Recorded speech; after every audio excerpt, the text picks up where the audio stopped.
Then you can't. Should be able to hear it now. Should be able to hear it now. They've just missed the load. They've just missed a load of red hot computer talk. This is how you know that we're not controlled by the Jews or by the state. Yeah. No, we're just controlled by candid autists. So it is not my foot. Like, why can't you just change a fucking motherboard and everything's okay? What happened was, like, the old voice meter, the one I paid for, like, goes, oh no, you've changed the motherboard. That means you've got a completely new computer. Is it? Oh, you put the new link for it in the chat. I'm going to click on that instead. Yeah. There we go. Here's me. So, yeah, we even did like a Jerry Nadler Mudflood thing. We're talking about if like lost technology and great. Well, if you listen to the 14 words on Anchor, you will get to hear the first 5. Oh yeah, we can make people watch. Should we do the first 5 minutes silent every week, and then you have to listen to the podcast to get the first 5 minutes? It's like an exclusive paywall, a join bonus. Paywall. When you get the podcast, you get to listen to our shit talk about how Windows 95 was the age of sail, Windows 2000 was airships, Windows XP was propeller planes, and then Windows Vista was Jerry Nadler. And Windows 95 was squiggly tubes on the screen. Windows 95 had Brian Eno compose the startup sound. I mean, how keen is that? I mean, what has Mac got? You turn a Mac on and it goes, Mac.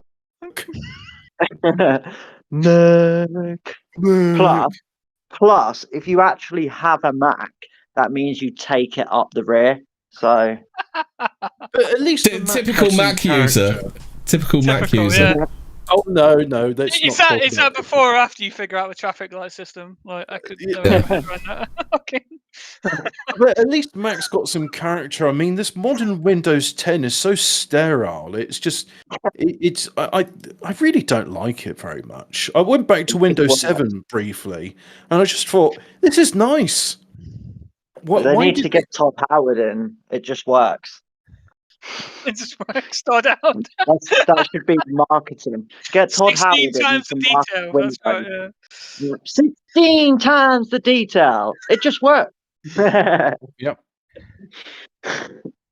And speaking of, do you know the thing is? I mean, now we're getting into shit posting thing. There was even a bit about like Mudflood and Jerry Nadler jokes, which you'll hear, and if you listen to the podcast thing, and you can listen in your car, you can listen in your phone, you can even listen whilst you're on the bog. We don't mind where you listen to our podcast.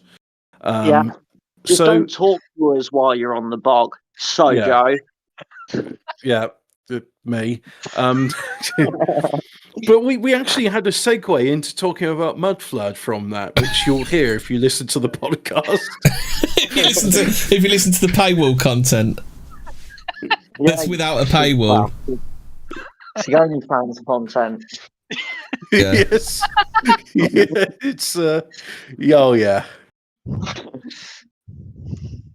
A lot of takers for our OnlyFans content. Yeah. It's just a picture of my ass with a smiley face drawn on it. Oh mate, they're talking some proper old computer stuff in the Brit Talk Telegram.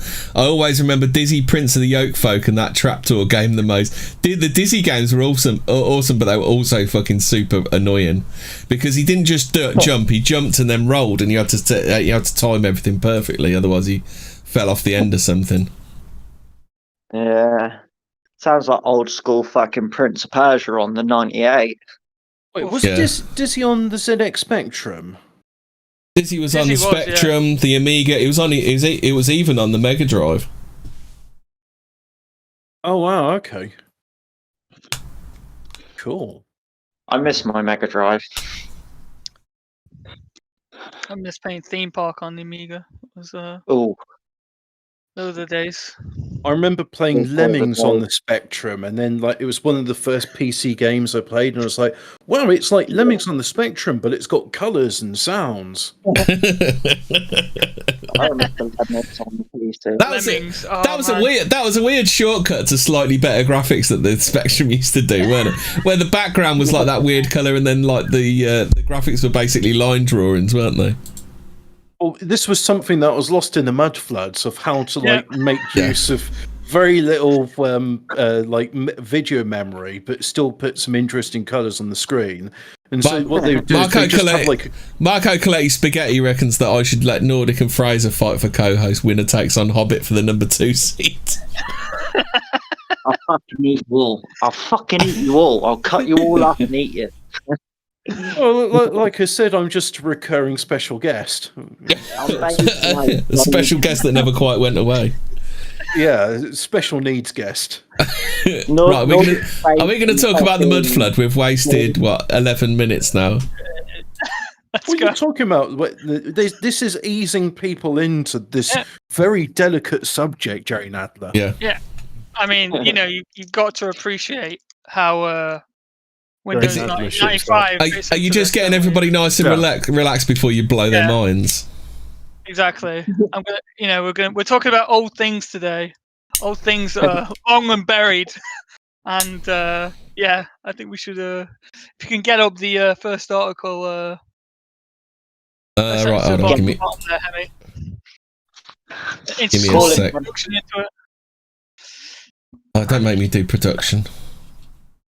They love Emily. PPP is watching this now. Yeah, fuck PPP. He's watching Hemi doing his OBS foo. Yeah, right. So which one are we putting up now? 1812. The YouTube one. No, not that one. The other one. It's the Mudflood theory. We need to come to terms with the human reset. Oh, right, the bottom one. Okay, yeah, get that. From May 6th. Yeah. Mm-hmm. Right, we're up. Yes, Windows. We're ready. In terms of the human reset, yes. We're ready then. Is Klaus Schwab approving of this message? Klaus Schwab. I believe so. This was the original. This is what they're going to do. Like, the jab's just, when you see mud coming out of the ground, that's when it's shit setting the fan. Yeah. There's plenty of mud in China. You ever seen those live leak videos where like some chinky chongers walking along and then suddenly like the ground just opens up and there's like mud everywhere? Hi man, yeah. Is that the Chinese version of the Mudflood? It's the Chinese version of no quality controls whatsoever. Is it just the world's immune response to having Chinese people on it?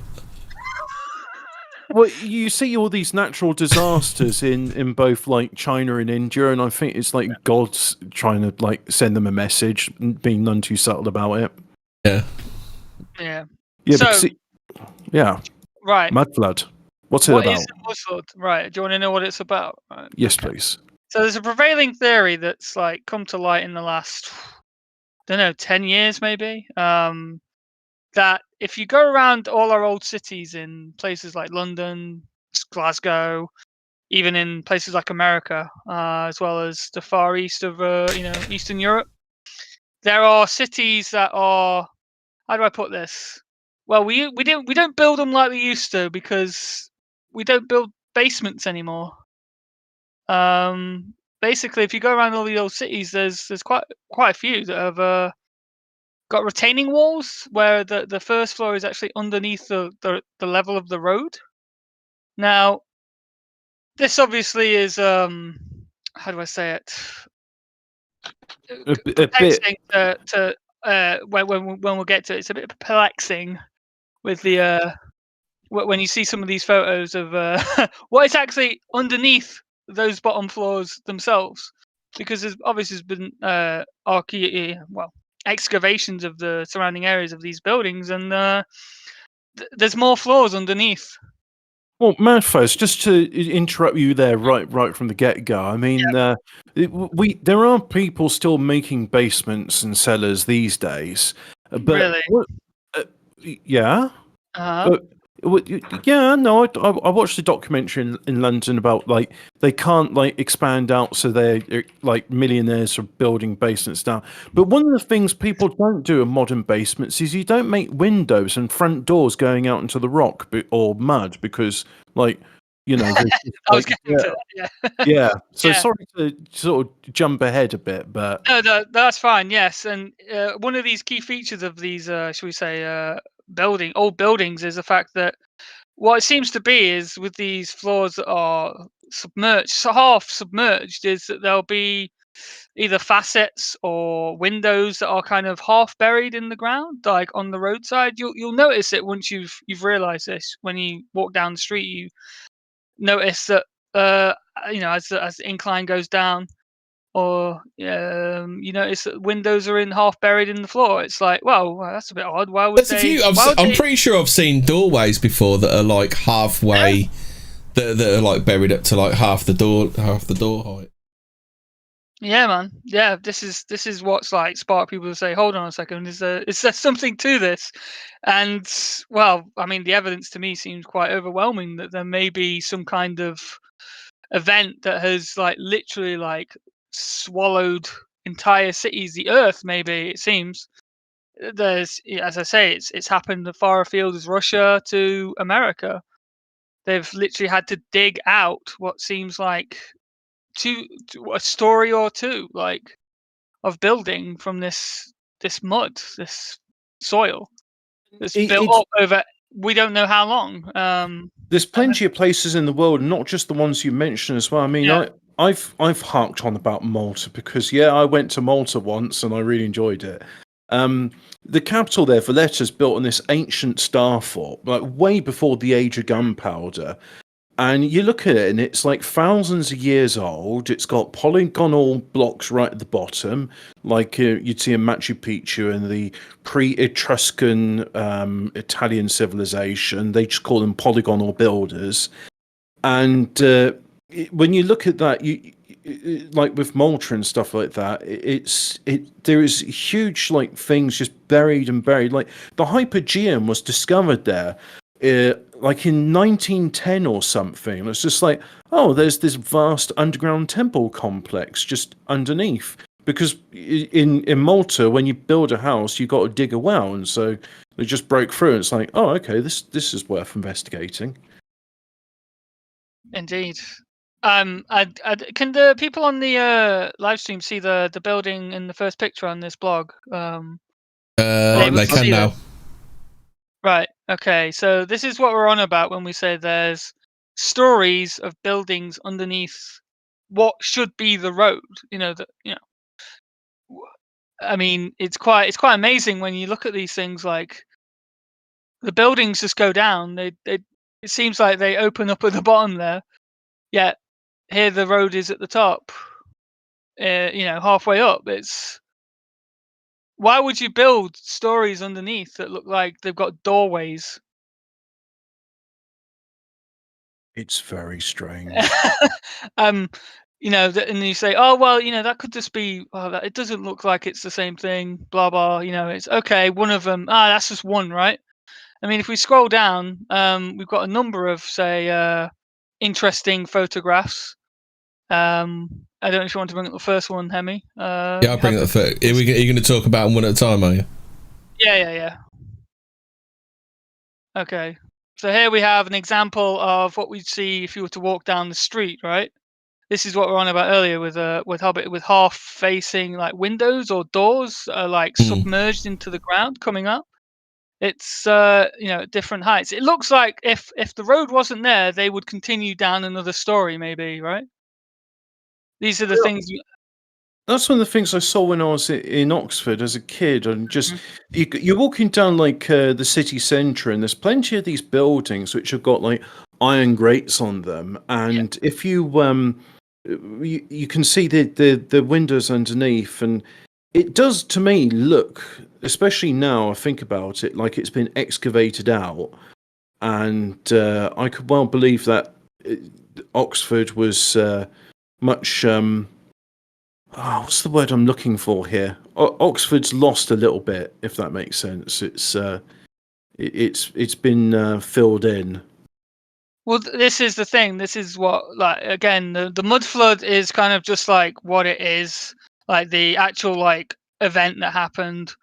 There's many speculation of there's two branches to go from there, like what was before and what was after. Before we have the people who believe that history is like 1,000 years shorter than it should have been, and this stuff is basically the end of the, should we say, Roman period. And there's this event has occurred in sometime in the 1600s. Then you've got people who believe that, well, this might actually be around the 1800s that this happened. They're not sure when this happened, but there's different dates for different people to speculate when this event actually occurred. What they don't disagree with is that it happened. Yeah, they're saying that like something has happened here. Like we've got there's evidence here of buildings submerged in the ground that you just wouldn't build like that, would you? Like if the road was there at this, so we say, take this for example, right? If you were going to build your establishment like as is now, why would you need to have windows in the bottom floor? Like, you could cope and say, oh, well, you need light into the basement, but these people had candlelight. Why would they need natural sunlight? That's one thing. You don't build doorways. Well, I've seen basements with windows, and they look nothing like that, do they? They don't look like they've been buried, do they? They look like they're meant to be there. Yeah. Right. Okay. So we go on to the next one over. Okay. Which way do you want to go? The next one to the right. Yeah. Yeah. Yep. Next to the right. Okay. You just had up. That looks like they've raised the road up around the building. Mm-hmm. And just covered over like the bottom section of the building. I know what you mean, yeah. So is that Greece looking at that? The writing on the thing. Is that Greece? Greek, that one? Yeah. It's either Greek or Russian, I believe. It's Cyrillic lettering. Yeah, it looks Cyrillic. Half floor there. Yeah, this is what I mean. You obviously like there was the ground level, today was where the blue pot was, because obviously someone's decided to put the drainage pipes to the ground floor, right?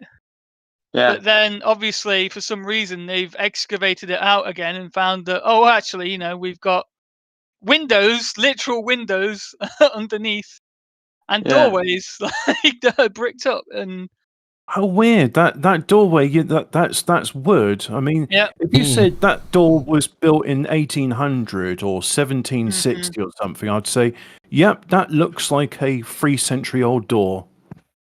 Yeah, just under the ground, right? I mean, are those windows? I think the windows are wood as well, aren't they? Yeah. Yeah, they're that thin metal like bars, aren't they? Yeah.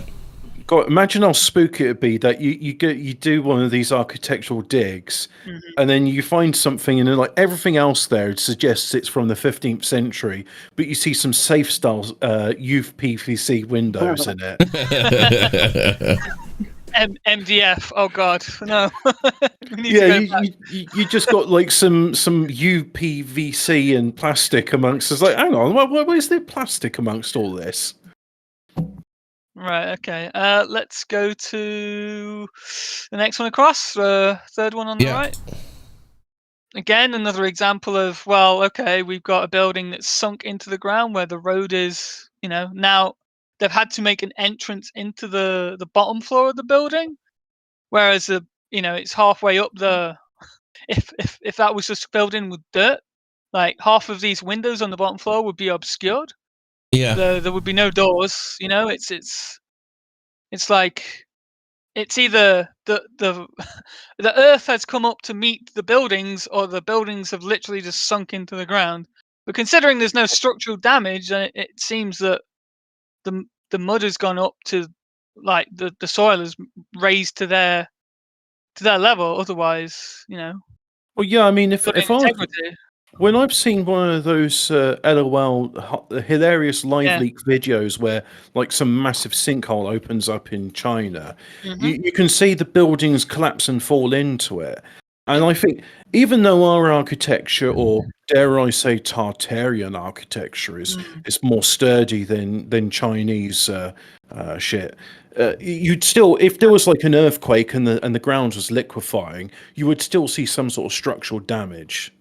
Yes, correct. But there is none. It seems to be just, they seem to be perfectly intact. Yeah, there's plenty of, almost as if there was a whole bunch of mud, and rather than like try and excavate it all because you don't have anybody around to excavate it, just like, all right, yeah, just like smash in that window or turn it into a doorway. Yeah, exactly.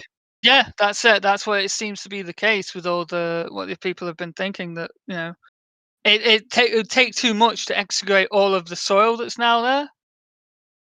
Well, So we'll just use what we've got and like build into like these old buildings with. Where, I mean, in addition to this, we've seen recently with all this totally normal and natural flooding around not just Europe but around the world.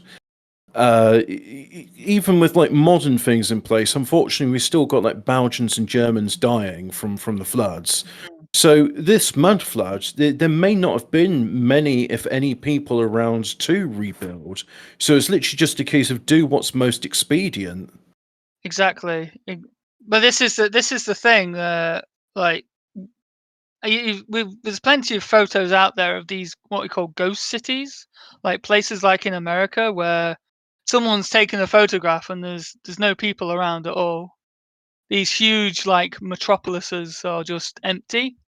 It's rather surreal kind of thing. And again, there's probably the cope of, well, it could be in the morning, everyone's asleep, but you'd still expect to see like horses or dogs around. Yes, exactly. Fishermen and bloody, Isn't there a completely sunken village off the Isles of Scilly or something like that? There are a few sunken villages as well, aren't there? Mate, the world's full of sunken cities. It's ridiculous. Like, yeah, there's too many to count. Like, in India and everywhere else, there's plenty. Well, the Minoan Empire was based on what we now call Crete, but I don't think Crete, which is quite a mountainous island, was ever large enough to be the Empire of Minos. I think what you were dealing with there was the fact that the Mediterranean got flooded in, and so the Minoan Empire one theory, yes, that's a theory that the Mediterranean at one point was just a valley, a basin, kind of. It was just dry land, and then obviously something happened and the water either rose and flooded it, or that is one theory of how that came to be, why there's like cities on the bottom of the Mediterranean.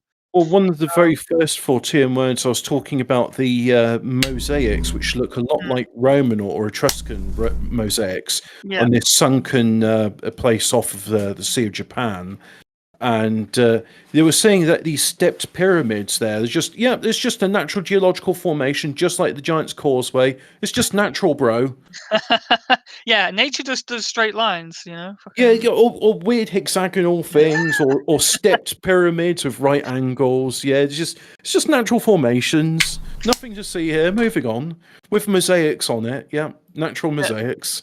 Right. Okay, Hemi, can we skim down to the church, the black and white church from 1908? Right, so which one do we want to look at? Go down. Is that keep going. St. This Mary, one here.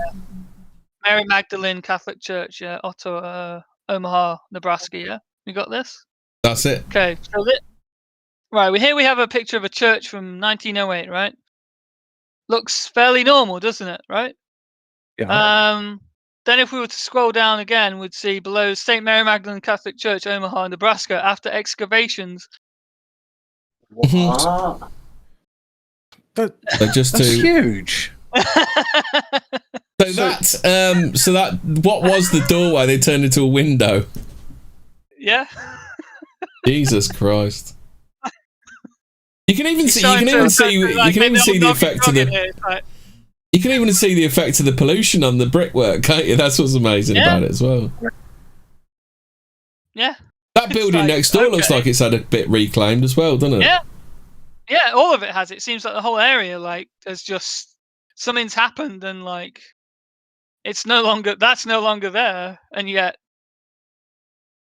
it's very bizarre. Like there's no real damage to these places. It's just the streets are gone, but the buildings have remained. Like, so what is this like phenomena? This is the thing. It's very bizarre. Like it seems to cause no structural damage to these places unless they're built out of some like kind of super concrete that we don't know about.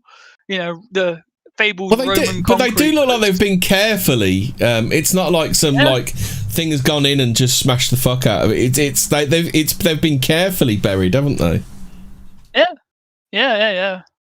So we're covering the question of what, and I want the other questions. I think always be a case of when. I'm not so much interested in when, although that is pertinent, but it's the why and how. And I think why should be afterwards, but the how.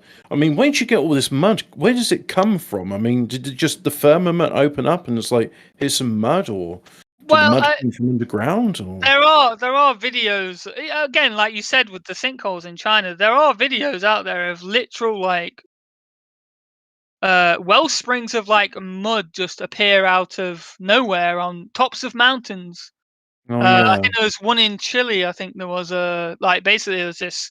I could probably try and find the video of the literally just a load of mud just appears from like I don't even think it's a landslide. It's like really high up on a flat surface. Ian said he saw a German porn film called Mudplay Volume 2. It involved a glass coffee table. I don't know whether that's a possibility. That sounds like a Jerry Nadler, that one. Yeah. But can we say it's sandworms? Can we say it's sandworms, but mudworms? Yeah, it's like Dune. It's those giant mudworms. Those mudworms. And just go away with it. Tremors. Well, one of the things which confirmed to me that global flood did happen was that 400 times like all the free liquid water in the world is locked up in minerals in hydroxyl groups. So there's like, imagine all the oceans, all the rivers, all the glaciers, all that, but 400 times that amount locked away under the Earth's crust. Yeah. It's just... Now, what if some kind of, I don't know, either technology or some kind of natural event that is a recurrent cycle? I mean, how many ancient texts talk about how, you know, the world is going to end in certain ways, as the Mayans and their secular, you know, it's going to end in water and then one will end in fire. Each age ends in a different. Could this be a case of, well, you know, this is the age of Earth? We've had a flood. The age of fire is. I mean, another interesting like thing is the 1812. That's the next kind of like segue and bizarre kind of what happened in 1812. Is that where the coronal mass ejection caused the telegraph wires to catch on fire? Yeah, because you know it. I mean, I was getting all worried, like in 2019, that we were going to have a coronal mass ejection. So I was buying maps and like thinking, okay, what do I do? Because my car will stop working because that's all got a computer regulating it. And I was thinking, like, maybe I should get like a mechanical dirt bike with like a cam belt and things. And then it's like, no, it wasn't coronal mass ejection to worry about. It was, another sort of crown. Yeah, I mean, the 19th century, if you go look how many like fires there were in the 19th century, it's quite astonishing just just to see how many places burnt down in that time period between the 1800s. That was crazy as well. Yeah, it's I mean, it's all odd. These beautiful buildings like the Crystal Palace and others burning down. I mean, these World's Fairs ones. Mm-hmm. Oh, funny enough, the Atomium in Brussels, that was supposed to be teared down, but the Belgians were like, actually, we quite like this building. We're not going to tear it down. Yeah, this is the other thing that comes from the Mudflood itself is there's a load of buildings that have just disappeared, like they've torn them down for some reason. Yeah, because they're just temporary buildings. Why would you want to keep these nice buildings around? Yeah, correctly. Like these World Fairs that were, all over America, and I think it was just America, wasn't it? They built these things. Well, there was World's Fairs in art because we had the Crystal Palace. And that's true, yeah. Like in the 1950s, that's when there was the World's Fair in Belgium. So that's when they did their one. But I mean, one of the things I heard, and I know we're not talking about giants, but this is sort of pertinent to it. I heard in the Buster Keaton movies, they had like these trains smashing into one another. And they were giant trains, like much like, and I haven't even looked carefully at the video. They look like normal trains to me, but I've seen like giant guns, not like cannons, but like giant, like souped up muskets, which a giant produced. I think I know what you're on about. Yeah, and you see giant cars, and they're all just like destroyed. And I think to myself, like, I believe, like, right up until probably 1940s or 50s, when the deep underground military bases started being built, where there was like giants, like actually quite not sort of publicly, but like giants were around. That's another tangent that comes from this. This is kind of like the origin story of every kind of like new way of like looking at history in the last like 500 years is. Because there's certain things that just don't make sense anymore. Like you're saying that there were like pictures of these, should we say, rather tall people, like in the 1800s. There's only one famous one, really. Well, one's rather tall, like, you know, and he fits perfectly into these buildings that are, you know, like got these I mean, I didn't realise it at the time, but I knew about the Roman Emperor Maximus Frax because of, like, that's a pretty cool name, Maximus Frax. But it's like, did you know Maximus Frax was 11 foot tall? And like, there's one of the oldest doors in the world is in Rome. It's a solid bronze door, and it's 15 foot tall. And it's like, yeah, Emperor Maximus Frax commissioned that door because he was tired of all these like human doors which he had to bend down through. It's very interesting. I mean, this is. I mean, it's. I'm going to say it's pertinent in the sense that if you're interested in Mudfloods, you're interested in resets, and you'll be like, why is it like our ancestors talk about giants, but then we don't, and what's going on there? Yeah. And I find that very interesting. Well, but the thing is, the giant, you know, the giants of Patagonia, like there's tales of that, like when the Portuguese, they arrived in South America. Even the taxi, you know, the taxi driver, like the very first time I was in Malta, I was like, I want a taxi to my hotel, and he's saying, "Oh, you got any plans?" I said, "Yeah, I'm going to go visit Gigantea," and he said, "What do you think that means?" I said, "Well, it sounds like gigantic." It's like, "Yeah, you got it. The giants built it." Really? Yeah. Malta used to have a lot of giants. Now they all live underground, and that's why we don't venture down there. And this was just like like some old bloke in his 60s, and he was talking. It's like, yeah, giants are real. Mm-hmm. And that was like my introduction to Malta. Very odd. Very odd. Yeah. Yeah. I don't want to get into the speculation because, again, if you look at the Mudflood, you will find all these different tangents to go down. As I said earlier, there's the forgive time me. lost, there's a giant. I really enjoy tangents, so please I know carry you do. on. I know. I mean, I will indulge you. I will indulge you then. Like, yeah, there is. The audience like my tangents, don't you? Yeah. So, I mean, next have we got onto the? You got on the. What we doing next? 1812. Is that all right? Okay. 1812. Is that the next church down? Is it? Yeah. Oh, sorry. You want the next link? Yeah. 1812. Okay. The 1812. Okay. Right. Well, this will bring on to the kind of like weird history and the geological events. So, I don't know if you want to read the New Madrid story. That's pretty interesting. New Madrid. What's that? Yeah. New Madrid, right. Eyewitness history, New Madrid, okay. So 1812 was a very 1812 was a very strange year. Do you want me to read it or I'll read it if you want to rest. Okay. 1812 was a very strange year. The thought first occurred to me whilst listening to the 1812 overture the other day. The part where they blow the lid off a dozen or two trash cans makes you want to salute something, anything at all. Windows shook, the floor vibrated under my feet.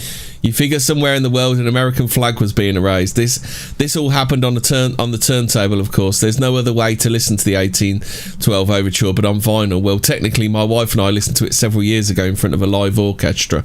She was 42 weeks pregnant with our twin boys. Astonishingly, the 21-gun salute or whatever didn't send her into labour. The police officers who wrapped their knuckles across our door later that night did. Okay, interesting. 1812, the year, not so much the music it inspired, had been on my mind for a number of reasons. As you may already know by now, I've been struggling to pinpoint precisely when the Watchers were released from prison, as prophesied by the Book of Enoch. It states this fact over and over again. After 70 generations, they'll be released from the hills and the valleys of the earth. There were 200 Watchers and something like 190 meteor craters located upon the earth today. Also, something akin to 195 recognised government entities. Certainly their release wouldn't go unnoticed. Maybe they were discharged one by one and not all at once. I don't know. In any such event, the earth likely trembled at a deliverance. Just imagine the raw energy. I guess that's why the New Madrid earthquakes of 1811 to 1812 have recently come to my attention. Though there are a few other notable catastrophic events in the whereabouts of the 19th century which may need to be discussed at a later time, this seemed like a good contender. If you need to get caught up to speed, then I suggest you read the following papers. The Watchers released Mudflood, Worthless Mysteries. We're all immediately told by the official narrative that the earthquake on December 16th, 1811 was 8.2 on the Richter scale. This was succeeded by a 7.4 aftershock on the very same day. The following month produced two more of a similar magnitude. Need I remind you that the Richter scale would not be invented or developed until 1935, when an American seismologist, Charles Richter, figured out a way of quantifying the magnitude of earthquakes. Regardless, this is how the official narrative operates. Yep, keep going. Okay, keep going. Some decades ago, I recall hearing of an event which turned the Mississippi River backwards, and this was it. So New Madrid was kind of a big deal. The Mississippi flowed backwards for 3 days. The Muskogee people apparently accredited the phenomenon to a river deity, the tie snake. Interesting. The Elohim of Muskogee law straddled the divide between sky and river, the upper and lower plains, inciting order and chaos. Some took this to mean that the tie snake wanted them to return to their former ways and stop the European settlers. It was an omen. Andrew Jackson played a pivotal role in the War of 1812, which I shall turn to in a moment. I think he means it was, but it was the Trail of Tears starting in 1831, which was of his design. I decided to look further into events surrounding New Madrid, and what is often not discussed, this is what I found. The lightning and crackling sparks were reported across the ground. One witness near New Madrid reported sparks of fire spewing from the sky. In the sky, more flashing lights and fires. Metal objects clung to walls. Many reported a strange tingling all over their bodies, while others described being electrocuted. Even stranger were those who said they had no idea an earthquake were rocking the joint due to the electric shock they were receiving. Keep in mind that the earthquakes happened over several weeks. Throughout this entire ordeal, and even starting 2 or 3 years prior, mysterious booms were heard from just beyond the horizon, rumbling thunder, and what many described as large guns or artillery explosions. Others heard extremely large hissing sounds, as though the earth was seething its teeth and gas was escaping forth. Descriptions included that of metal scraping together and the sizzle of hot iron after being dropped into a bath of water. Windows shattered. Others felt strangely disorientated. In the hours after December 16th, a dark mist haunted the hills surrounding New Madrid's epicentre. It smelled of sulphur. Many succumbed to nausea and unreasonable coughing. Not only did it eclipse the sun, but the darkness hung like a curtain.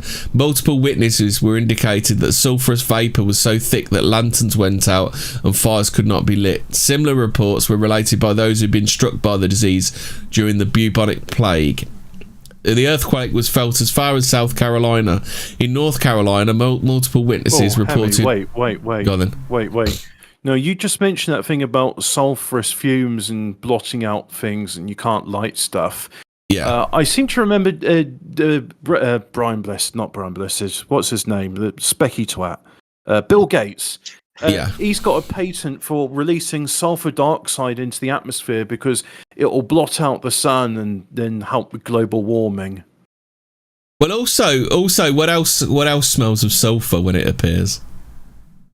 My trumps. Demons. Demons, is it? Demons reportedly smell of sulfur, don't they? Yeah, they are a bit whiffy, our demons. Yeah. You need some links Africa, that's what they need. The only thing I will pick up about that, if the air was so thick that you couldn't light fires, I mean, could people breathe during it? I mean, maybe that's what was making him nauseous, no? Yeah. Yeah.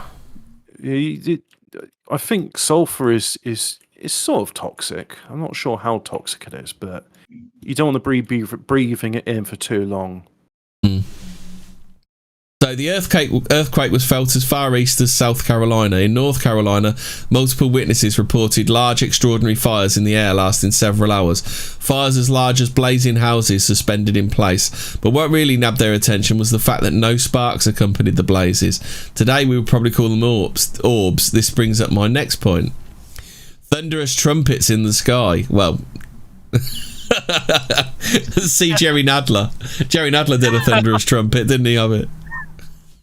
The very ground shook. Angels of death crawling through city streets like a dark mist, extinguishing lights and turning even the sun into a sackcloth. Alien orbs. I mean, this is all from Revelations, isn't it? The sky blackening. Yep. Book of Enoch as well.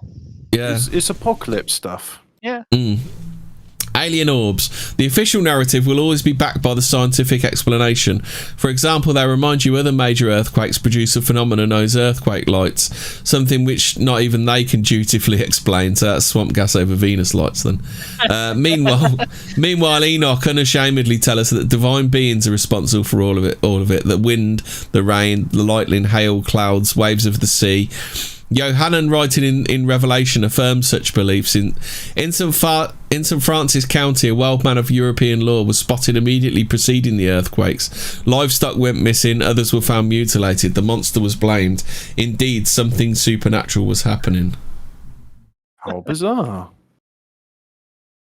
Do you want me to carry on, Mavfaz, or do you want to talk about the bit I've just read out? Well, I mean, it's just listen to the events. Like it is literally like Revelations happening right there, right? Yeah. It is a very kind of all that to happen in like the span of a few years, and Mississippi flowing backwards, right? It's kind of like, oh, what could do that? That's got to be one hell of a bump to make that happen, isn't it? Gravity, man. Gravity just turned on its head for 3 days. That's all it was. Fucking gravity. Yeah, that was it. There wasn't there even something like I think one of the Redskin Indians. They were saying like there's a bit where the sun didn't rise in the east and set in the west, but like for 3 days it didn't rise, and then it went the other way. It rose in the west and set in the east. Yeah. Have you also noticed the 3 days kind of motif there? It's 3 days, the pattern of what else happened after 3 days. Well, Jesus rose from the dead. There's a lot of 3 days things happen kind of. There's also a lot of spooky shit happens at about 3:15 in the morning, which is the inversion of when Jesus died, isn't it? The witching hour, yes, when demons can pass through the veil. Yes. Yeah. I mean, I'm not trying to be heretical when I say this, but so here we go. Now, right, if you were to plot the rise and fall of like sunshine over the year, it would look like a sine wave. Like and so in the both the summer and the winter solstice, that's where you got the peak of the sine wave. So it's where you got the least amount of change. Now, December the 21st is the winter solstice. It's where we've got the least amount of sunlight. And for the next 3 days, the sun doesn't appreciably rise in the sky anymore. And it's only on the 25th of December does the sun start to rise again. And I find that very interesting that we celebrate Christ's birthday on the 25th of December. Mm-hmm. Yeah. Ian says that people are most drunk at 3 a.m. I find I'm most passed out at 3 a.m. Yeah. Right, so I shall carry on. How the hell do you say this? Is it Tecumseh? Oh, Tecum. Oh, Tecum. Tecumseh. I always preferred Street Fighter. Yeah. I will summon IC3 if we're not careful. Sell a country, why not sell the air, the clouds, and the great sea as well as the earth? Did not the Great Spirit make them all for the use of his children? Tecumseh said Tecumseh. In War and Peace, Tolstoy described the Great Comet of 1811 to 1812 as an enormous and brilliant comet, which was said to portend all kinds of woes and the end of the world. That sounds like trouble, then, doesn't it? What you're saying? There's woes at the end of the millennium? Yeah. At the start of the millennium, 1811 to 1812. It was also known as Tecumseh's comet, and you can probably imagine a comet of this caliber, which was visible in the sky for 260 nights, only amplified the earthquake's importance. The name Tecumseh, which means shooting star, derives from a Shawnee leader and prophet who was busy rallying support among the neighbouring indigenous tribes, hoping to curb the European takeover. In an ironic twist, William Tecumseh Sherman was given the Shawnee's name. I say ironic because the Union General likely destroyed more of Grand Tartaria, or rather what remained of the old world order in the American South, than just about anyone else in his generation. Oops, I've already given too much away. Such were the purposes of the Napoleonic Wars, even in the Americas. That is my proposal at any rate. If you haven't done so, then I highly suggest you read my last two papers on the scrubbing and rewriting of history, the anatomy of Anatoly Fomenko and the two lives of Napoleon Bonaparte. Also, the lost wars of Yahuwah. As you might imagine, this is a progressive discussion. Speaking of Napoleon, the French emperor apparently could not be outdone by a Shawnee prophet. Bonaparte named the comet after himself. Man, first I got to say, amongst all this stuff, no, there was something that was just mentioned there, and it was something about Napoleon. Oh, come on, you almost had it. It was. Oh, fuck! It was about comets. Damn, I've forgotten it. Sorry, carry on. You know, Tartaria, not Tartaria being scrubbed. Tartaria being scrubbed. Yeah, we already done that. It was something about mud. I'm sorry. Hopefully, it's one of those things. If it's important, it will come back to me. Okay. So then we get to 1812, which was a very strange war. It was the year when the British arrived in America and burned the White House down. Get in. Rather awkward pimple in history when you stop to think about it, maybe even a glitch. They kind of just speed past that entire embarrassing episode in history class, probably because nothing about it feels right. They essentially tell us the British arrived, burned down the White House, then left. Nothing else worth remembering was accomplished. I don't know, that's a pretty good one, isn't it? Hit and run. Yeah. Drive-by burning of the White House, right? Yeah. I don't know. I always imagined it was like a fucking the two fingers up, you know, just to finish out a final fuck you as the British went. Yeah, but this is it. It's just like what? So they just randomly turn up, burn the White House down, then leave. It's kind of just like, oh, okay. Yeah, because it's like it's like 14. Was it 16 years after the main event, isn't it? If you know what I mean. What you mean 1776? No, it was 30 years after. It was just like 30 years later, the British were like, oh fuck it, we're just gonna burn the White House down. Yeah, just go back, burn the White House down, just like bearing a grudge. You got Queen Victoria, like she's going losing that war really chaps my ass. Go and burn the White House down, lads. John Turney in the chat says, "What didn't lava flows point the Earth span the other direction at some point?" I don't know if this is what you're thinking of, but they found like sedimentary deposits on the abyssal plain in the oceans. Like they got magnetic particles in them, and every 10,000 years or so, there's like a polar shift. So like they start laying in the other way, and we're overdue one because it's like been 10,000 years. And they're saying about like there's no magnetic North Pole at the moment. Like 10 years ago, there was 3 of them, and they're saying they didn't like make a big song and dance it. They just said, "Oh yeah, we've been using GPS for a long while now because it's more reliable." It just, yeah, and it just like, okay, that, yeah, there's just a lot of stuff in there, which is, and that was the other thing as well. Apparently, I know somebody who's a pilot, and I wanted to ask them about flat Earth stuff, and it's like, why does a flight from Cape Town to Western Australia take twice as long as a flight from Madrid to New York when you look on the globe Earth and it's the same distance? Well, if you plot that same flight on an azimuthal equidistant map, you'll find that it actually goes to the northern hemisphere and then down back into the southern hemisphere. Oh, like straight line. The official reason, which was given to me, was it's the jet stream in it, and I was like, well, if it's the jet stream in it, which makes like flights from one end to the other go 7 hours slower than what it would take to get from New York to Madrid, then surely if you're going to go the other direction, the jet streams would make you go like, if it takes 13 hours to get there, wouldn't it make like you like minus 2 hours to go the other way? If it takes but the thing is though, you've got the sails on the plane that get in the way, haven't you? The sails on the plane are catching all that fucking wind, don't they? I mean, one of the things a pilot's got to learn how to tack into the wind and use those jet streams.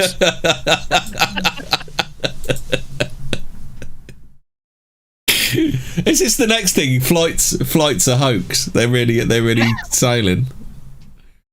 I don't want to get into that, mate. That's another tangent, man. Air travel's a hoax.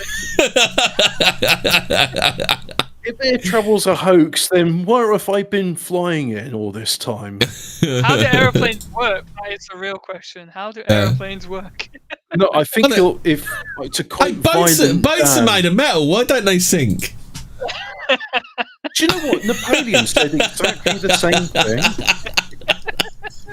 I mean, Napoleon was like being presented with this ironclad, and he says, "You mean you're gonna like have this solid metal ship, and you're gonna light a bonfire underneath its decks? What do you take me for some dribbling imbecile? Get the fuck out of here."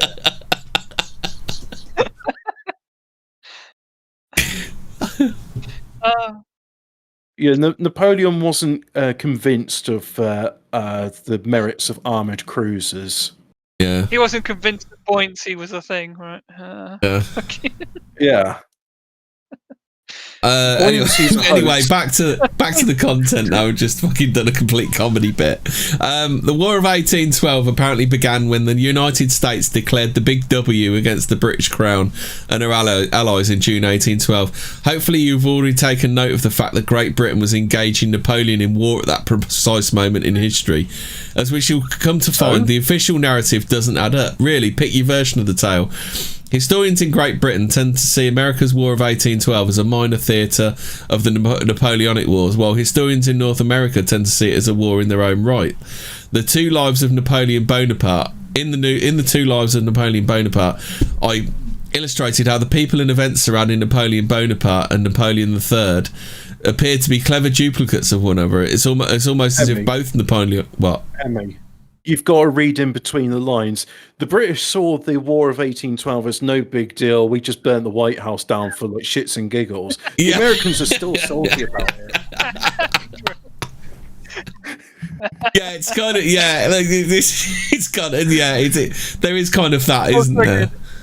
I mean, I like a good conspiracy theory, but I've got to be Mr. Snopes here for a minute and just say we know why it's not a big deal. Are you saying we just sent the SAS in basically to burn the White House down? Well, yeah, I mean the Canadians helped us as well, so they're just like, hey, do you want to just show Americans how like weak and defenseless they are? This will be a laugh. Do you reckon it was like England went to Canada and they go, look, we really can't be arsed with this war. Do you want to come and help us bully America? And then that. Is that what you're saying, Nubby? It was much like that. Do you know what? I wouldn't be surprised if that SAS bloke that was winding up the Americans at Rendlesham Forest, if his ancestor wasn't involved in the War of 1812. genetic, yeah. It's got to be. I would not be surprised at all. So anyway, so it says it's almost as though both Napoleonic wars were somehow separate and yet one in the same event. One might therefore begin to speculate about the War of 1812 and the American Civil War as both coincidentally coincided with the Napoleons. None of this will make any sense unless you come to terms with the fact that secret societies have compartmentalised the true history. What do you think to that then, Hobbit? Sorry, just Joe R in the chat says that planes aren't a hoax. It's that the jet fuel's a hoax. They run on compressed air, but they use jet fuel to kickstart it. I would love to see an explanation, because you know what? I do remember seeing the Tata Nano running on compressed air, and they're saying to make it go further, they'd heat up the compressed air using a diesel burner. Yeah. So anyway, so a sudden outburst of violence ended in stalemate when a peace treaty, already earlier agreed upon, was ratified by the United States in February 1815. Within several months, Napoleon would meet his own end at the Battle of Waterloo, but not all is as it seems. The true history is written by the victors. Only here the victors were both sides, Great Britain and America, France and Russia. The simplest explanation to this is that a third unseen enemy needs to be discovered. Who could that be? Call it Grand Tartaria if you'd like. The old world order came to its close. His story was scrubbed. 1812 was one big psyop. What do you think? I mean, there's plenty of documented evidence. I mean, he's going to go into it about Napoleon and Alexander of Russia, how they were best friends. Yeah, there's plenty of evidence that the Napoleonic Wars may have not been against Russia, France v Russia, probably against, well, what is Moscow now is, because he attacked Moscow instead of St. Petersburg. And it seems to be that like Russia at that time was maybe occupied by another force, and Napoleon was going in to save his friend, because they were pretty intimate, shall we say. What do you think then, Hobbit? You're our Tartaria expert. Just a minute,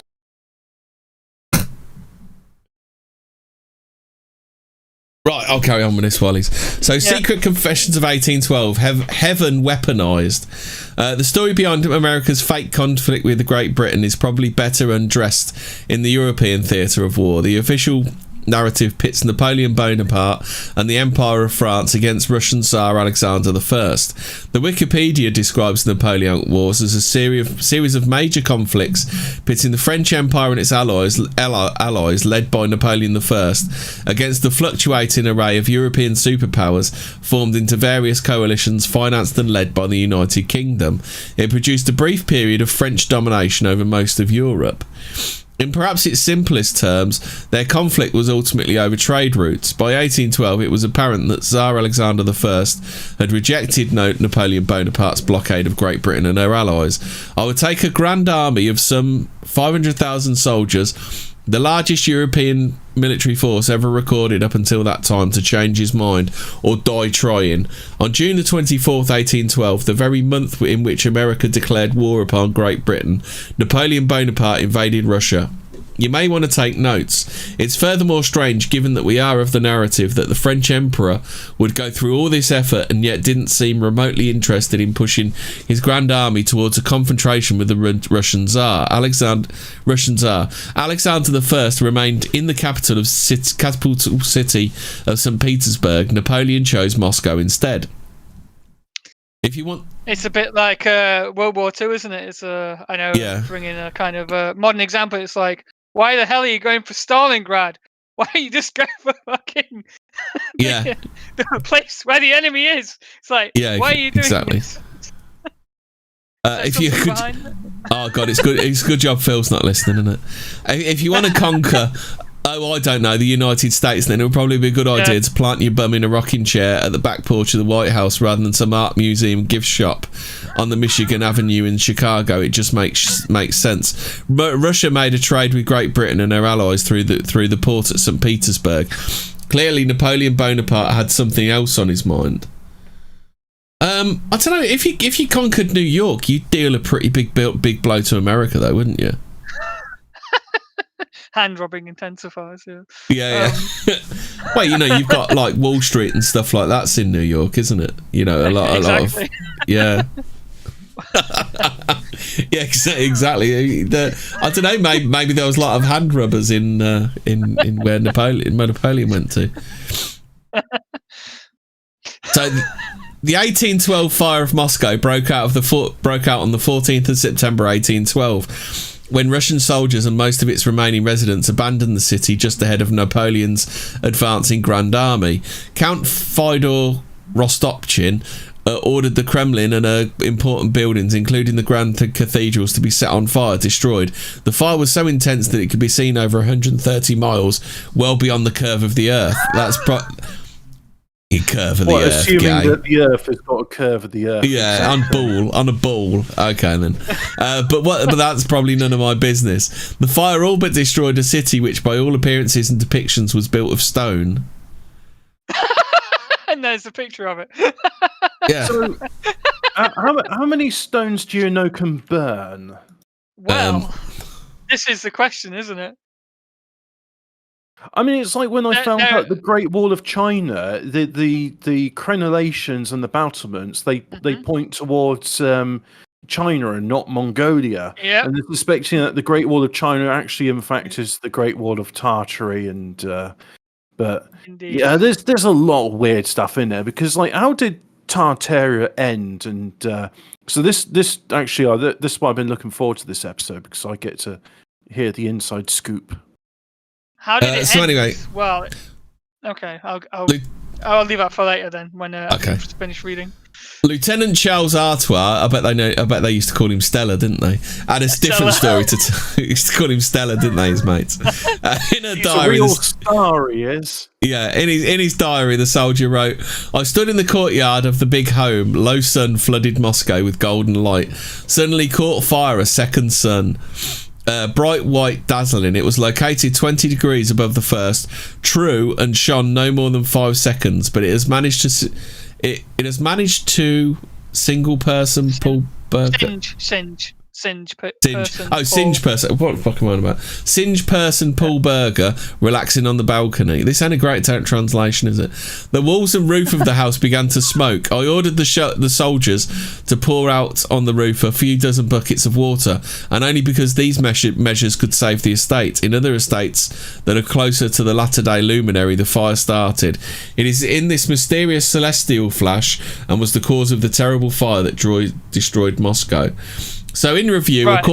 According to Stella, a second sun appeared in the sky, some 20 degrees above the first, and lasting no longer than 5 seconds. Though the walls of his house began to smoke, the houses closer to the luminary noticeably caught fire first. Poor Paul Berger sat in a chair and was singed.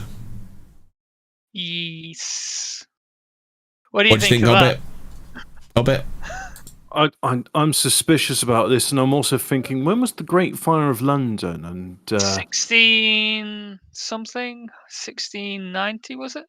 No, 1665, isn't it?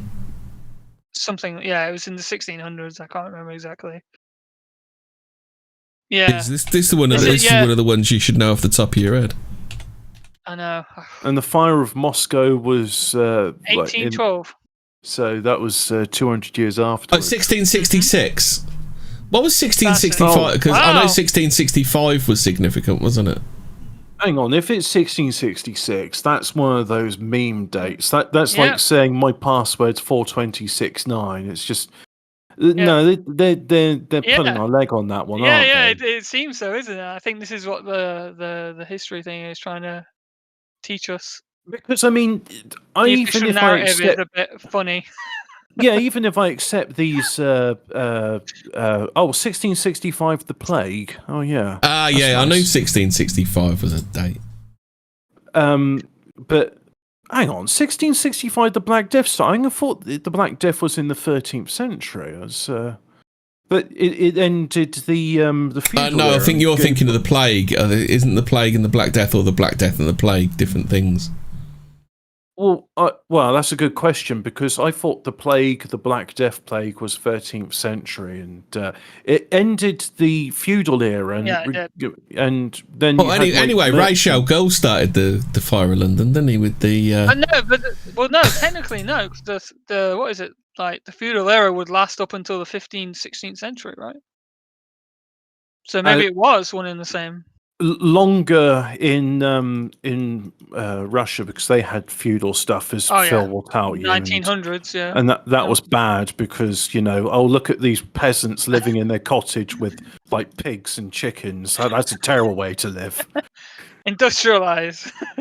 yeah. You come on, live in this nice flat away from like all this stuff, and he's not biting. He doesn't care. Get in your pod, peasant. That's what it was. Yeah. Why can't I live in my shed with a goat? And it's like, what do you want to live in a goat on a straw bed for? It's just, well, that's better than living in a pod, right? Yeah. He's not in here. He's left. Doesn't care. This one would have been right up his fucking alley. He could have gone off king, couldn't he? King. Why are you telling me the Soviet Union wasn't real? We'll do it for another day. The Soviet Union was to cover up Tartaria, and they just yes, they made it year zero. Yeah, thanks to the. Look at this. Exile Bear's taking full advantage that Phil's not here. So he said feudal reforms underway by the Tsars from the 1870s. The commies didn't want the Tsars to be seen to be reforming, hence assassinations and the revolution. Look, he's just taking full advantage that Phil's not around, isn't it? Oh, he's right. I mean, the thing is, the communists, being the lazy, shiftless bastards that they are always willing to take credit. Is everybody just going to take full advantage and flex on Phil? Are you just trying to summon Phil? Is that what you're trying to do? Summon him. Pretty much, mention that I don't think the Soviet Union was a good idea, and watch as a wild Phil appears. Yeah, that's that European man, wild man. That's him. That's Phil. Oh, there's an interesting thing. 1666, also the year that Shabbatai Zevi declared himself the Jewish Messiah, and he was an interesting individual. I've heard him mentioned before. Did he shit himself at a press conference? He probably did, and he probably blamed it on his Shabbos Goy at the time. Yeah, just like Nancy Pelosi got blamed for it as well. So basically what the guy is saying here is a sun appeared for 5 seconds, started burning Moscow, was made out of stone. It's just like, okay, there's a freaky weather. So, when you're talking about burning stone, this is pertinent to something I remember seeing ages ago, and this is what I'm talking about, like sci-fi stuff happening in our ancient history. Yeah, there's vitrified do you want me to hold that thought for a second, and then I'll read this out, and then I'll read this out, then Hobbit. Around the ongoing fires, Homestead, where we quartered, survived, but unfortunately a new attack hit our numbers. Putrid water, intemperance in eating, or some other reason, but our people are suffering from the most severe bloody diarrhea, weakness in all terms, dizziness, nausea turning into uncontrollable vomiting, added misery. We are not alone in this position. All the battalions of the regiment, all the shelves in Moscow. Doctors suspected dysentery or cholera. That's radiation poisoning. Sounds like it, doesn't it? And recommend. Let me just finish the thing, and then doctors suspected dysentery or cholera, and recommend to quickly leave the inhospitable city. Just now came Pierre Deroy. His squad is 10 miles from the Moscow gate. All are healthy and happy. However, troubled Russian partisans, seeing our deplorable condition, immediately turned back, afraid of catching an infection. Now go, Hobbit. I've just been presented with pizza, so. Hold on a sec. I've got another word. Hold on. A week later, the lieutenant reported we started losing hair. Our fear soon, our entire squad, the whole band, would become a bald regiment. Oh, there we go. It's nuclear bombs and stuff. Sorry, my fault. Yeah, sounds like vitrified, like. Scottish castle, vitrified stone walls, and they're saying, oh yeah, that was just a wood fire when they were doing a siege. And like, yeah, I've burnt wood a lot, and if it caused vitrified stone, we wouldn't have chimneys, mate. So here we go, and a bit more Hobbit. Not only were the soldiers hairless, they were covered with ulcers and sores. Even the horses were sick. That, he said, is confusing to the veterinarians. Another Russian soldier present in Moscow when Lieutenant Charles Artois' second son appeared presents a similar testimony. The fire came from the skies, Alexei Babatev wrote. It came 3 times and then went away. 1812 keeps getting stranger and stranger. Well, we did it in the previous episode about like the weird case of that ancient Indian village. I think it's in Pakistan now, where the walls and all of that stuff, it got vitrified stone there, and it's radioactive to this day. So they're saying like the Vedas were talking about ancient nuclear warfare. So yeah, because that's that weird, isn't there? Fighting in the sky stuff as well, isn't there? It is in Vedas. Yeah, in the Vedas, yeah, there is. Yeah, I don't know too much about the Vedas because, unfortunately, the proponents of it are just lolcows, and therefore it makes it. But if you, we've got plenty of science fiction in our Celtic history, and I say our Celtic history. Well, the British Isles are Celts, so yeah. Well, even Thor and his magic, and even Thor and his hammer sounds kind of like that kind of stuff, doesn't it? Like lasers and stuff, doesn't it? You've all heard of the curse of the Ark of the Covenant, haven't you? Yeah. Yeah. Oh, yeah, that's a nuclear device of some sort, radioactive. But we had this guy called Lou, and he was like a great warrior. He had a spear which would shoot lightning, except the lightning was not like normal lightning. It would like shoot straight lines, and he had a shield which was it was basically a force field. And then the pre-Christian Irish gods, they had a guy called Dagda. And Dagda would have this replicator, a cauldron, which you dip into it, would never run out of food, and it would have whatever you want. So you could go back to this like Bronze Age or Iron Age Irish tribe, and they'd never heard of like chicken vindaloo, but suddenly you start pouring some out of the cauldron, and they're like, "Oh, that looks nice. Can I have some?" And it's like, "Oh, that's spicy." So yeah. And if you want to look at the picture of the burnt out car, I don't know how much of you guys remember of I don't know, Dr. Judy Wood, if you've ever looked into her on 9/11. Yeah. This is very similar to the what is it she calls the directed energy weapons. Well, if you ever done fun with microwaves, you'll see that it will burn metal, but in weird ways. And isn't it strange how you got these cars where they're burnt, but like paper and stuff around isn't on fire? And how did that happen? What made those cars like melt? Exactly. You can see the wheels have melted on that one, can't you? It's literally just like melted into the ground. Yeah, the front bonnet's literally just like. But a lot of the bonnet's plastic, but you can see a lot of not the bonnet. I mean, a lot of the bumper and shit like that is plastic. So, but I don't. I mean, what temperature do you have to get to melt aluminium? Steel beams. I still reckon that they had thermite, or more accurately thermate, which you put sulfur in it. So that actually is that an electric car? That could be an electric car. Because they fucking burn for days, don't they? Yeah, but I still think they used incendiaries to cut through 2,000 degrees C. Or for aluminium. Like aluminium oxide. In relation to melting, aluminium has a boiling point of 2467 degrees Celsius. Not quite hot enough for that, but it has 2,000 degrees. Do you reckon you can reach 2,000 degrees with a car fire? Oh yeah, easily. You just put a couple of bits of paper in there, and the office supplies, jet fuel. Man. Just ram a plane into it. That'll definitely set on fire. Jet fuel. Maybe he was running his car on jet fuel. Maybe that's what he was doing. Honest John Kelly says, I put a fork in the microwave for 5 minutes, but it didn't spark because it was covered in food.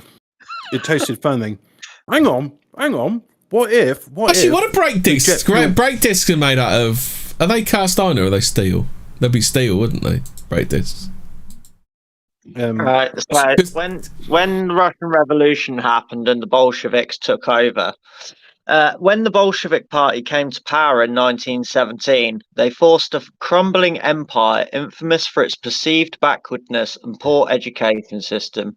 In 1917, within the remaining Tsarist territories, an estimated 37.9% of the male population above 7 years old was literate, and only 12.5% of the female population was literate.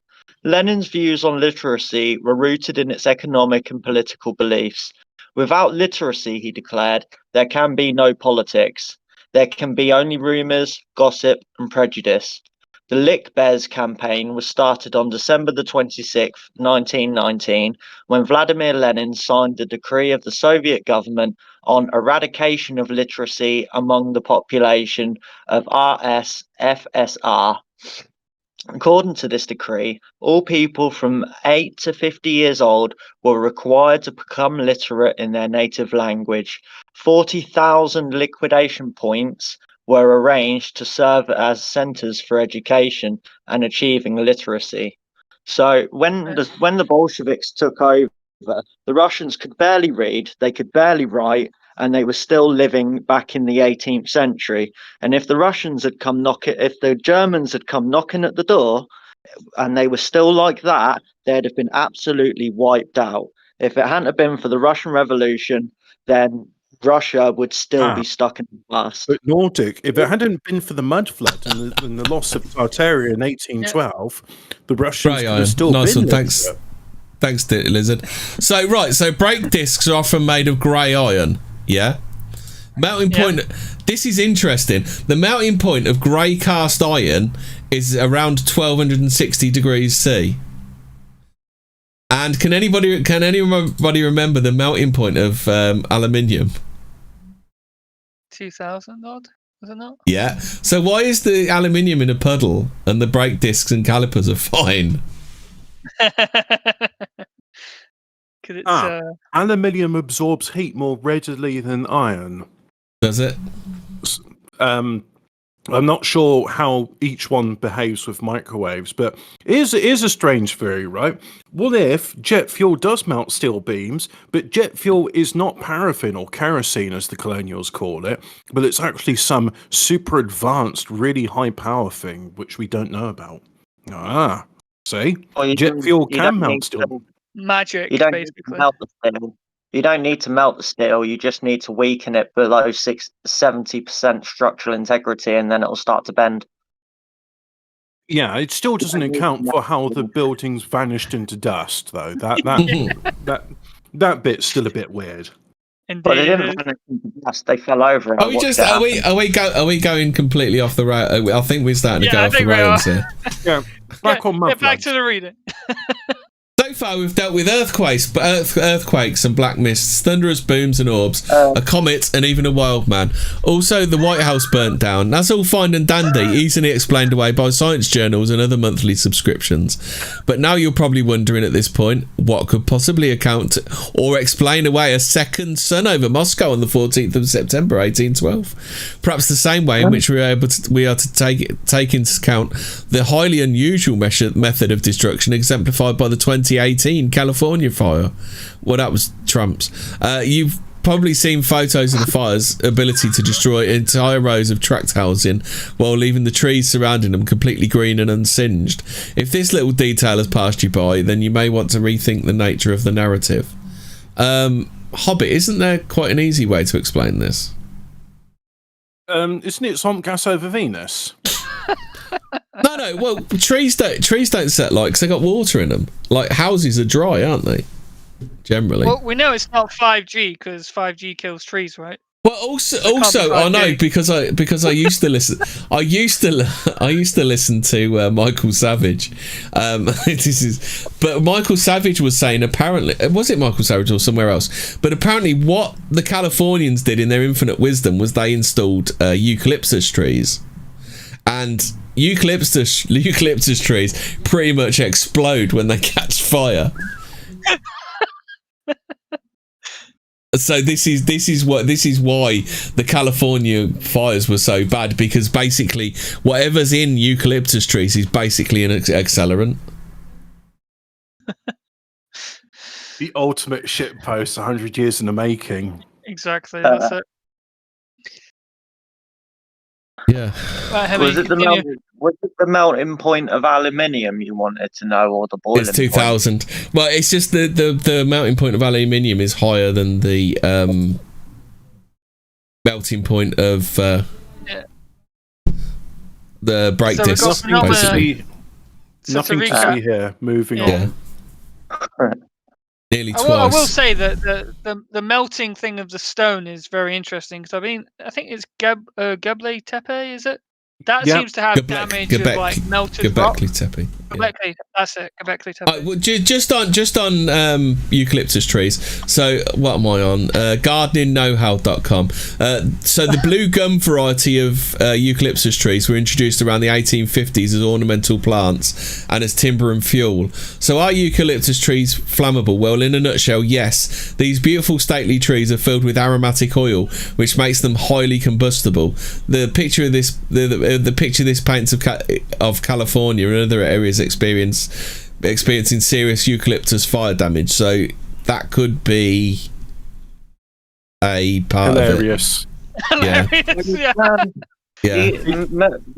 Rock does melt. The melting point of rock is between 600 and 1,300 degrees.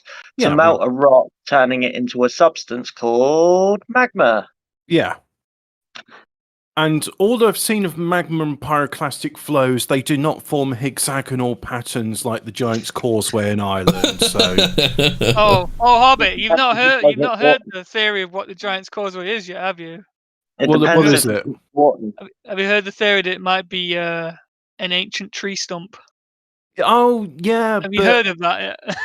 I've seen these plateau mountains being ancient crystal trees, and well, actually, Madfuzz, it's not the thing I've forgotten. But one of the things I got to say, what happens to mud when it dries? Does it turn into sand? Because one of the things which I unfortunately did not do any research, dear listener. I know it's a shock, me not doing any prep. Isn't it interesting how there's all these like ancient towns and cities and villages all around the world that are buried under like not miles, but quite a lot of sand. And that the deserts are a recent sand moves about though, doesn't it? The thing is like that may be two different things. The sand is a bit. Yeah, I'm not sure on the sand, but there are. Yeah, there's plenty of places that are under like mountains of like soil.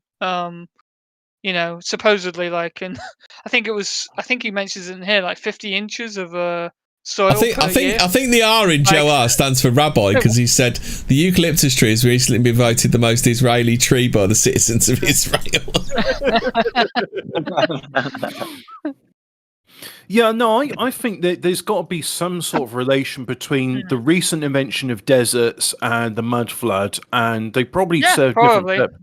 But I'm just thinking, like, when mud dries, it turns into like clay and things. So probably, but then again, sand is very fine. So what happens if you like desiccate mud enough? Does it? Oh, I don't know. I do not know. Well, here's the interesting thing. There are maps of the Sahara completely free of desert. From like the 15th century.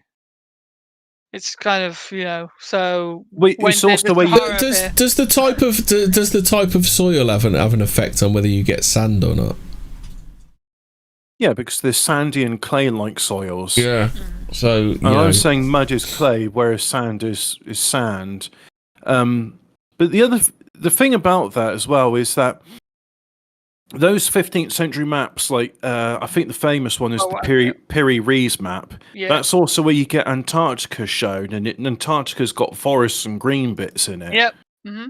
Yeah. So. Or what you can see of Antarctica, the little tip bit, isn't it? And they're saying the Piri-Reis is based on more ancient maps because Phoenicians, or the Canaanites as they call them in the Bible, they have knowledge about this stuff. Mm-hmm. Weird, freaky, deaky stuff. I agree. So I think we've just kind of gone over this, but the next line is, let me ask you something. How do you melt aluminium and steel? Look at the above pictures. Take as long as you need. Forest fires cannot melt steel beams. No, they cannot in the first photo. Only the car has been damaged. Again, take as long as you need. Yeah, because also the panels should have melted if the wheels have melted, shouldn't they? You're only supposed to melt the bloody panels. You're only supposed to melt the bloody panels. Doors. They meant to melt the doors off, yeah? Yep. Well, you know what? Why is the roof not melted? Because the roof's the like heat goes up, so surely the roof should be the hottest point in the blaze, shouldn't it? It's weird seeing a car like that. I mean, thanks to France and the pastime of the new French, I've seen a lot of burnt cars and their remnants, and they don't look like that. You don't see melted wheel hubs and such. They haven't invented that yet, obviously. Hey, yo, we'd be celebrating and shit.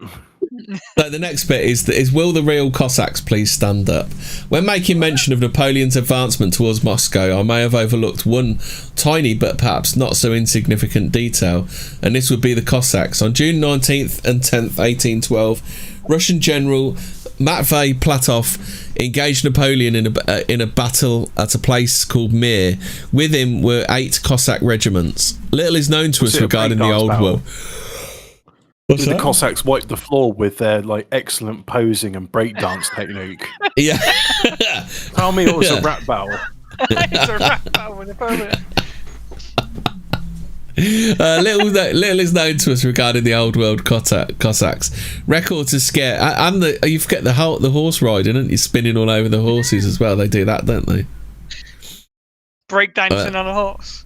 Yeah. Little is known to us regarding the old world Cossacks. Records are scarce. Missing books again, but here is some of what we are told. The Cossacks derived from the outer edges of the Russian frontier, most notably the north of the Black Sea.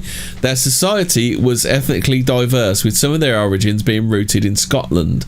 Among the rank of the Cossacks were Jews. That's JOOS.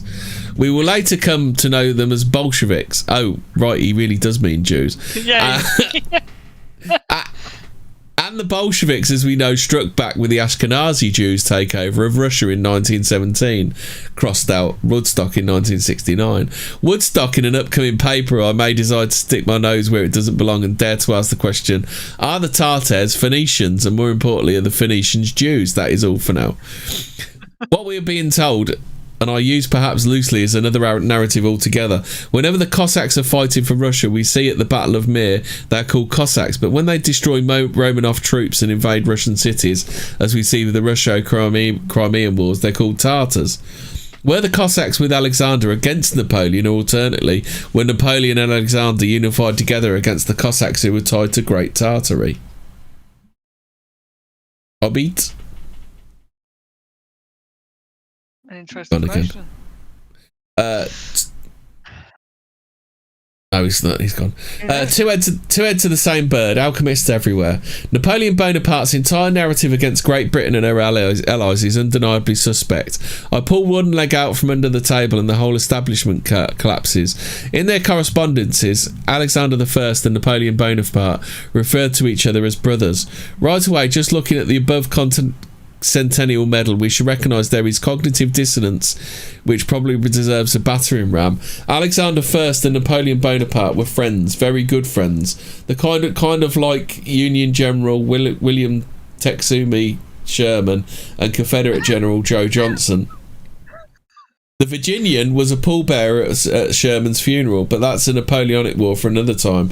If Napoleon and Alexander first were combatants, then their 1812 centennial medal is rather odd, to say the least. Roughly translated, it reads, strength is in the unity, will of God, firmness of royalty, love for homeland and people.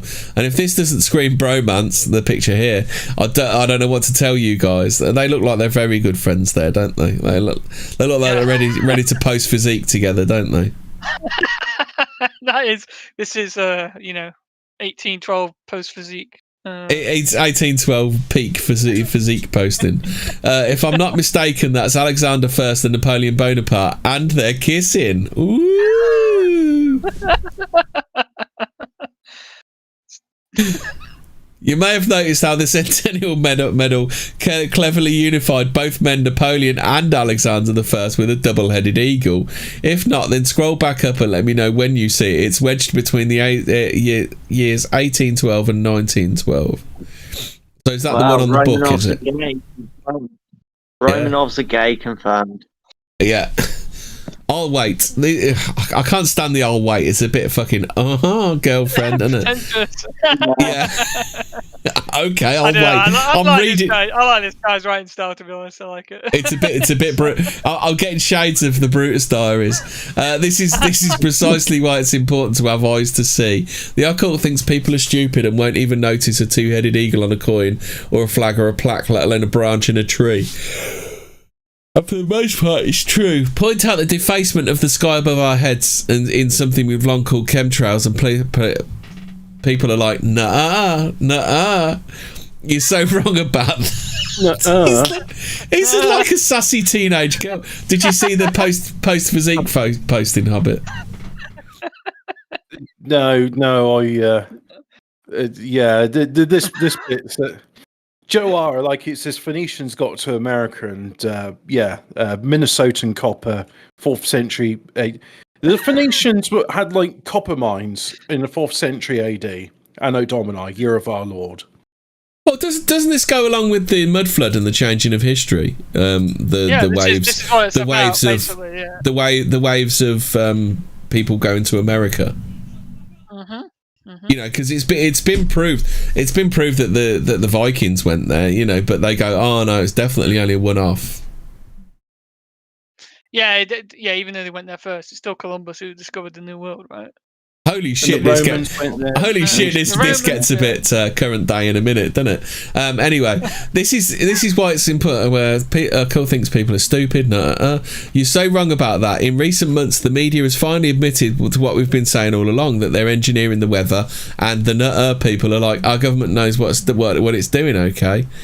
But getting back to the eagle, that's generally not the sort of design one side would choose if they were seeking to undo the other, as it's the symbol most often associated with alchemy and the Roman Byzantine Empire and the east and west legs of Nebuchadnezzar's statue, and Egypt and America. He keeps doing full stop and Hobbit. Yeah. Tell him. I hate full stop and. Also Langley, full stop and so another thing. What I'm trying to say. Yeah. It's very Brutus Diaries. I'm getting flashbacks. It's the emblem of the Scott. Go on then. I was on board until it was just saying, "Oh, the War of 1812 was a major event." No, it wasn't. It was a troll, mate. It was Rendition Forest version 1. It was like, look, Canada, we've got a whole thing going on with Napoleon Bonaparte, and we don't really want to get into it. Look, could you just help us set fire to the White House? It's just a prank. It's just a prank, bro. Yeah. It's going to be fine. Yeah, sounds like a laugh. We'll do it. That'd be really funny. Oh dear.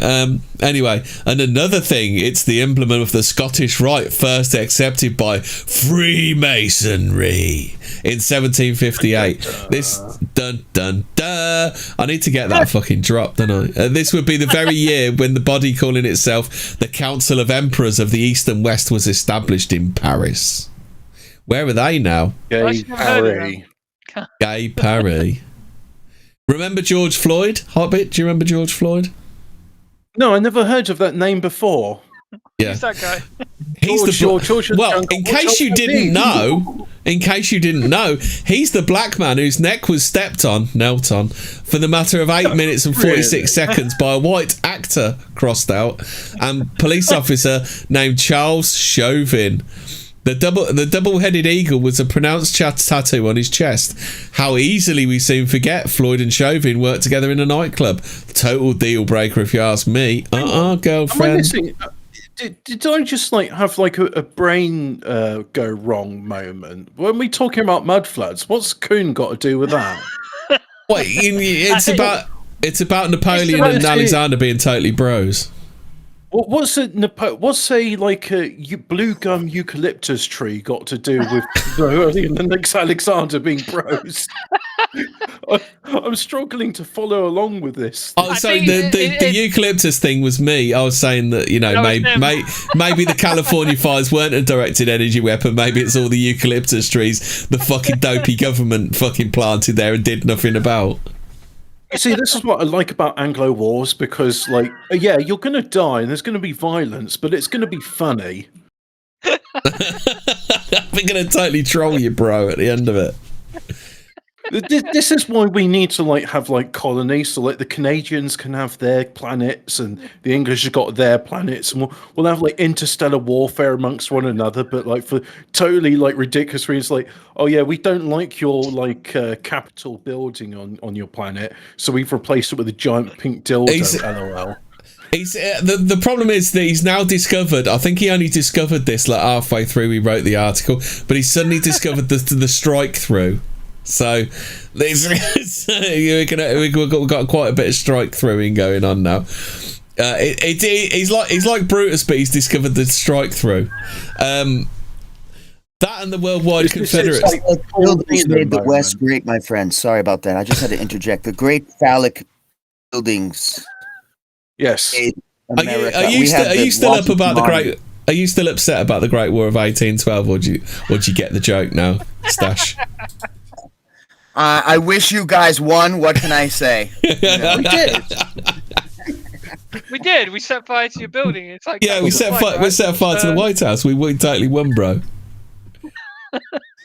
Problem was, it was the great English guys fighting the great English guys was a mistake, and now we have what the world is today. I mean, unfortunately.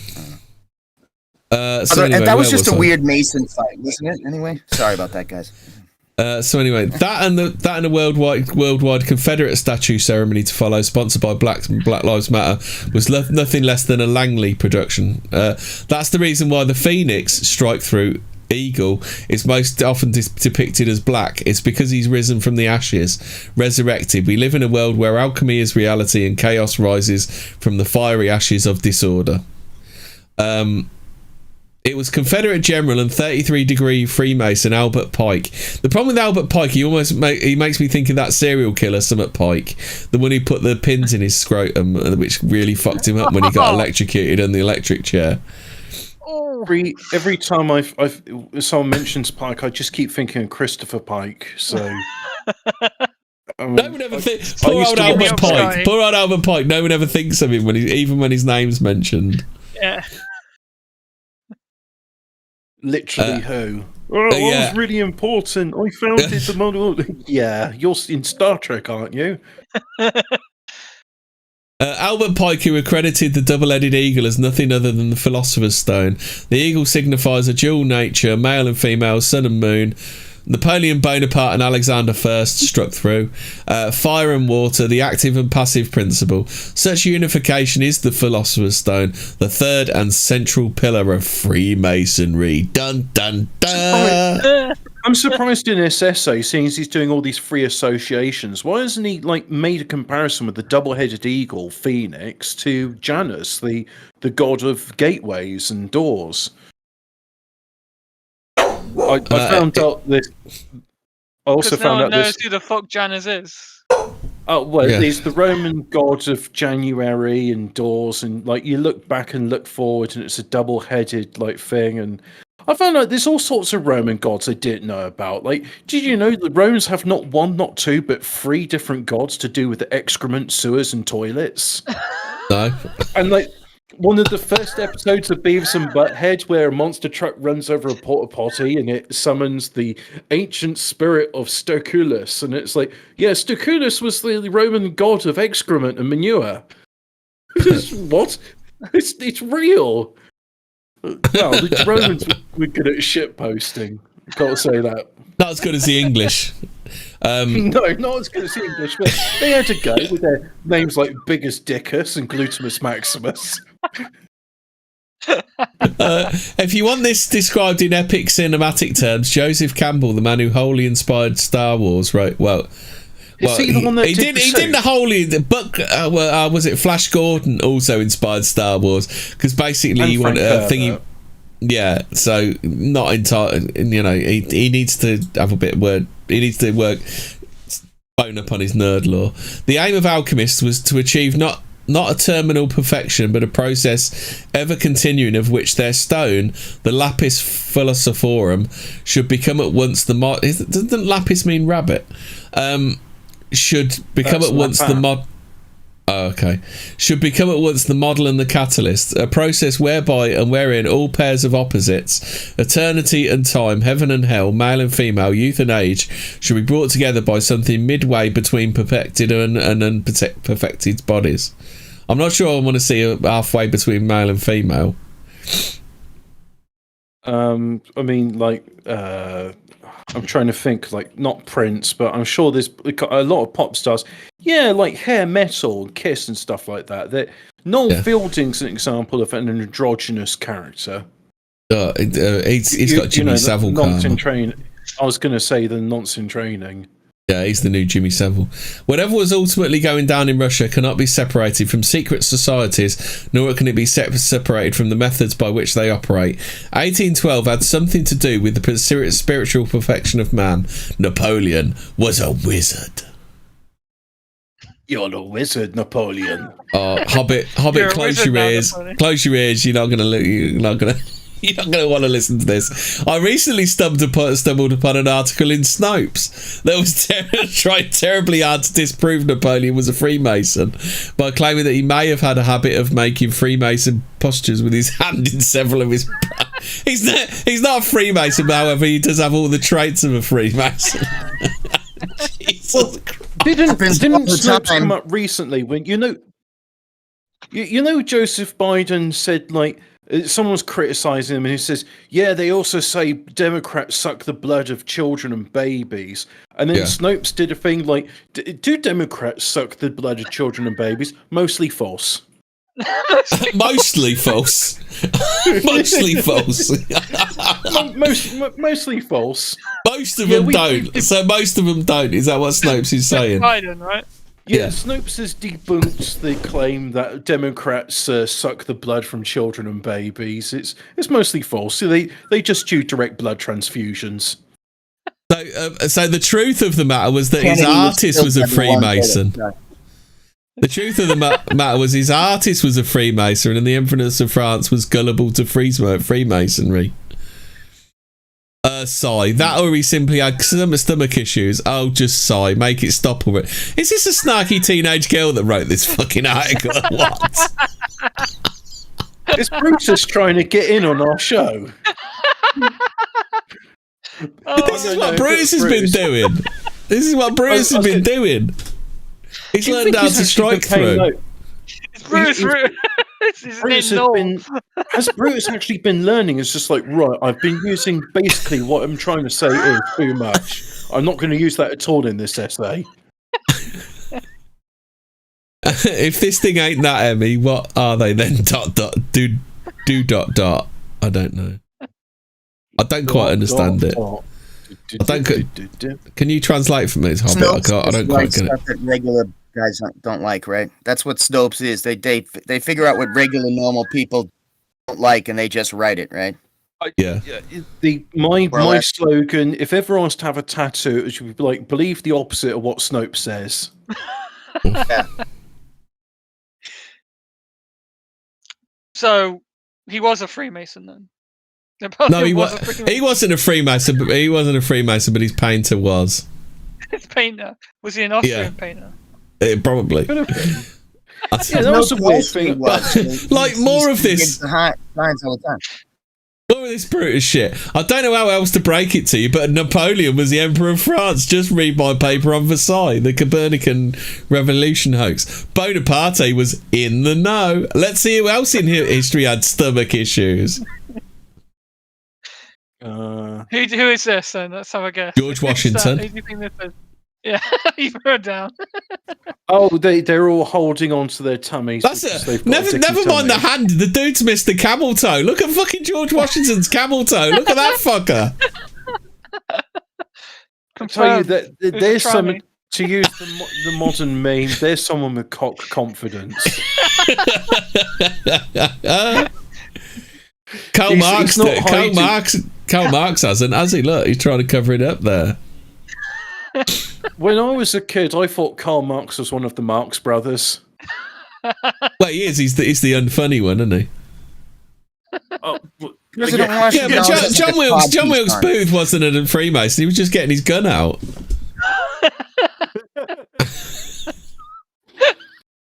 Oh God! Speaking of John Wilkes Booth, which is the great grandfather of Cherie Blair, who's née Cherie Booth. No, fuck off! Really? Yeah. Same family, right? So here's a meme. Freemason. Here's a meme. Freemason. So here's a meme that's been doing the rounds, right? So the first fax machine was 1830 or something like that, and The Last Samurais was 1867, and Abraham Lincoln was assassinated before 1867. So we're living in a timeline where it would have been technologically possible for The Last Samurai to send a fax email to Abraham Lincoln. I'm not sure what they would have said, but maybe they could have just like faxed one of those things, like one of those beautiful Edo period art things like fart battle.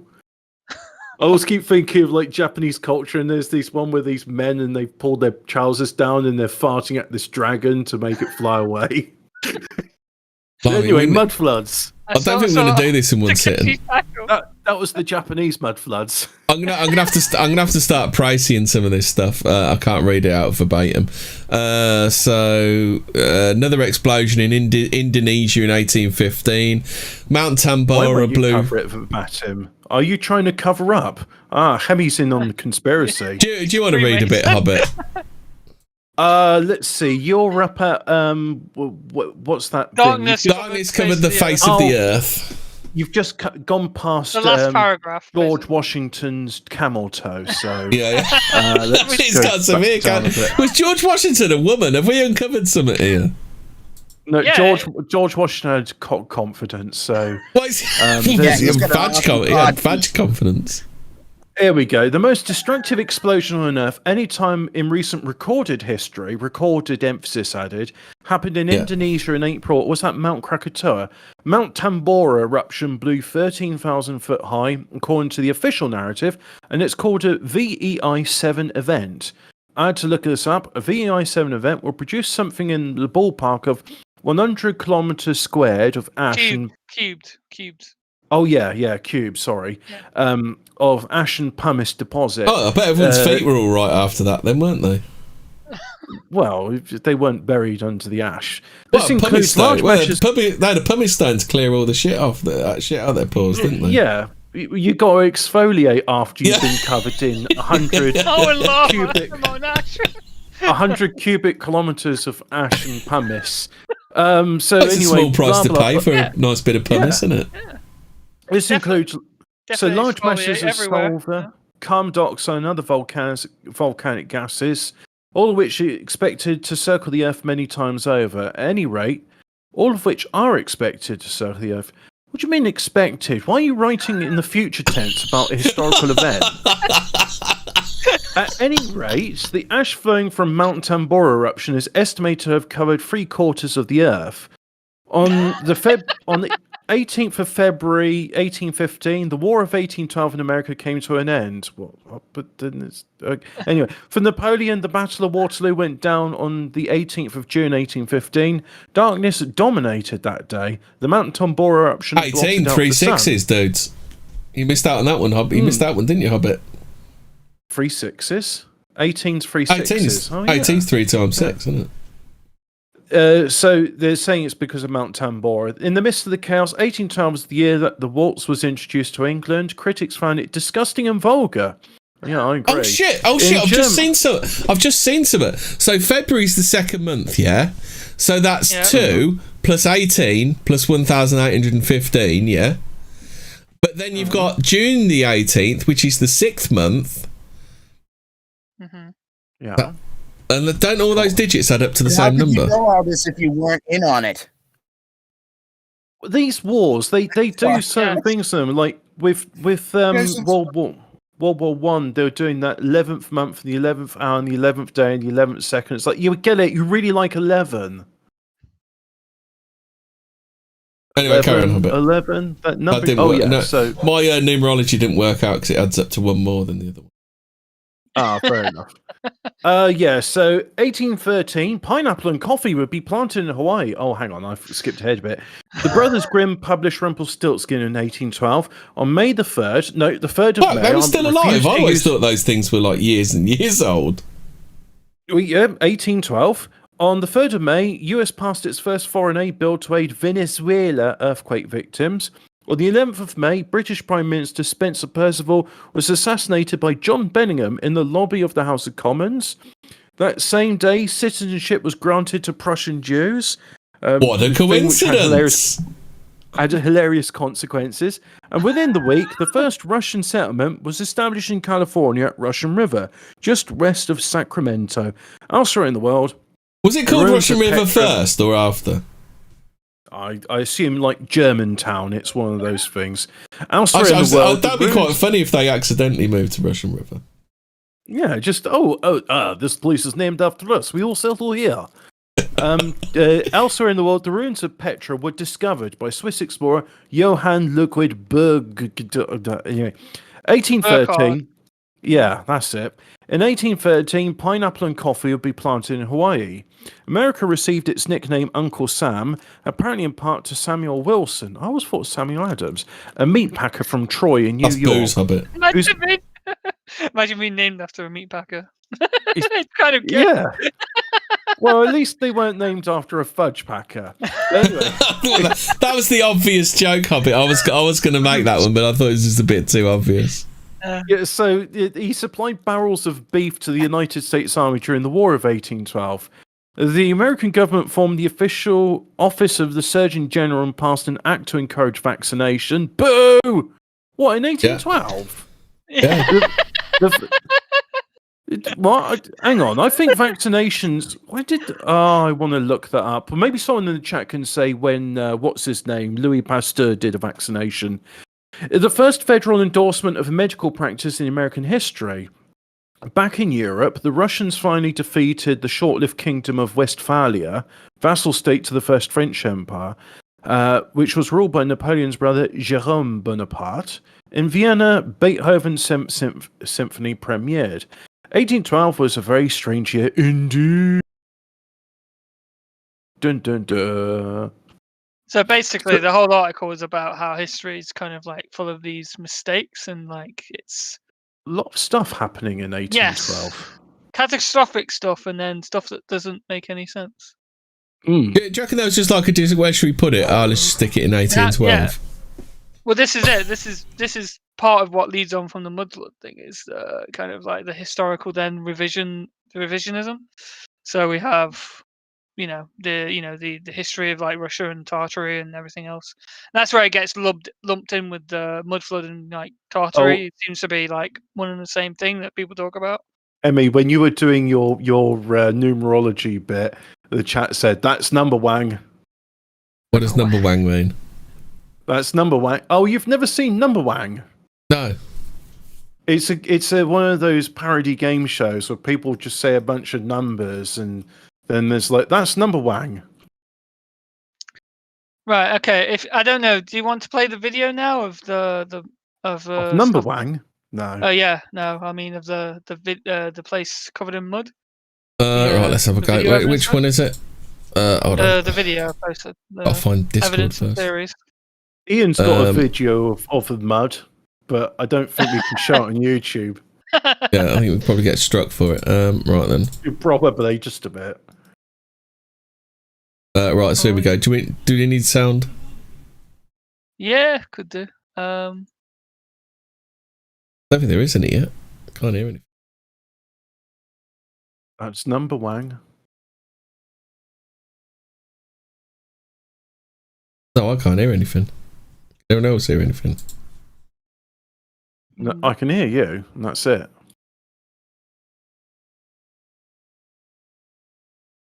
I think for some reason it's just like, oh, you didn't really want the thing that you set it on, did you? You want to stick it on another one, don't you?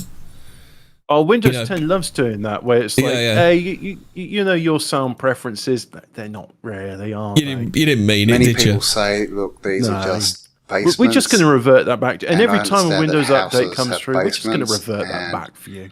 We're not especially like in the that. US, a We're lot Windows. of houses are built with basements, but this is not what we're talking about. We're talking about Fuck huge Windows. buildings. All my homies use buildings Temple OS. And Fuck it all. old buildings Everyone on the stream should be that have able to been hear there it for now. a long time now. I will show you evidence why this has stuck and why there that's it. I can hear it. Yeah, is it's on the stream. that something major happened. So let's get into it. I played it to you now. You should be able to hear it. Do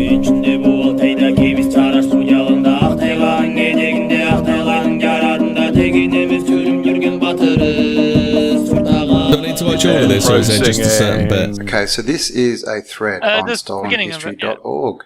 It is by someone called Corbin Dallas. They have a lot on this site as well in the forum, so definitely check out what they're writing about, because lots of good stuff.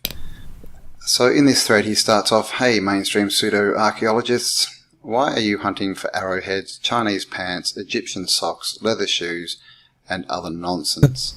Why don't you tell us where all this dirt came from? In this case, we have the city of Sardis in today's Turkey. And where do you place this Sardis? The Sardis city on your historical timeline? Well, the answer is, and this he's talking about, this is the mainstream narrative. It was founded somewhere around 1220 BC. The city was abandoned in 1402 AD.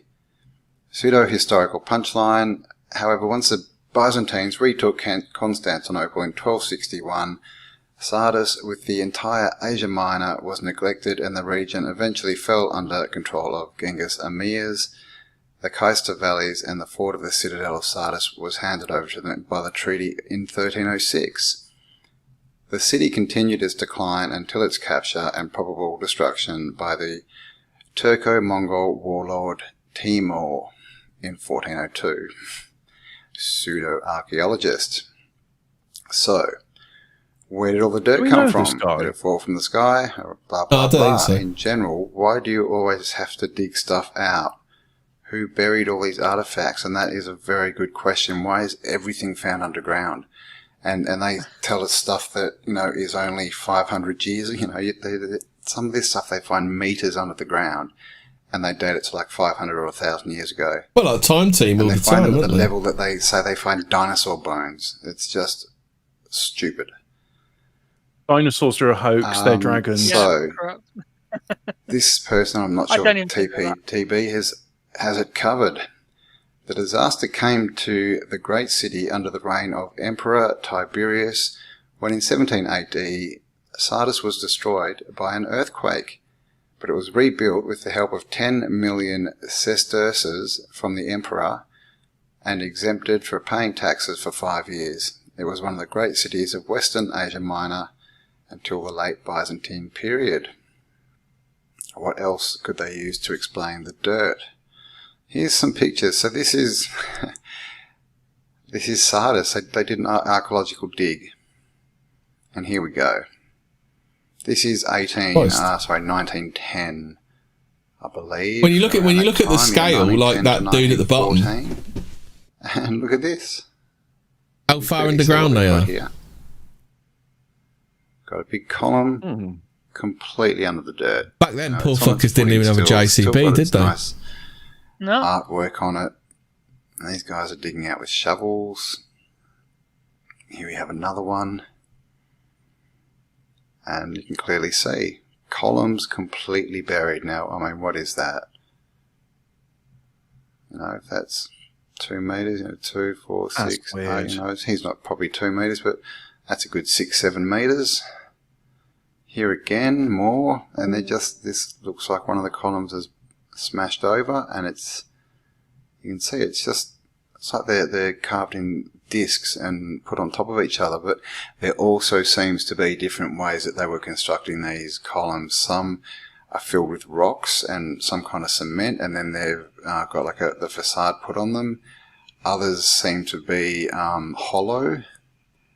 So these columns mean something because they've been built over and over again, different ways but with the same look.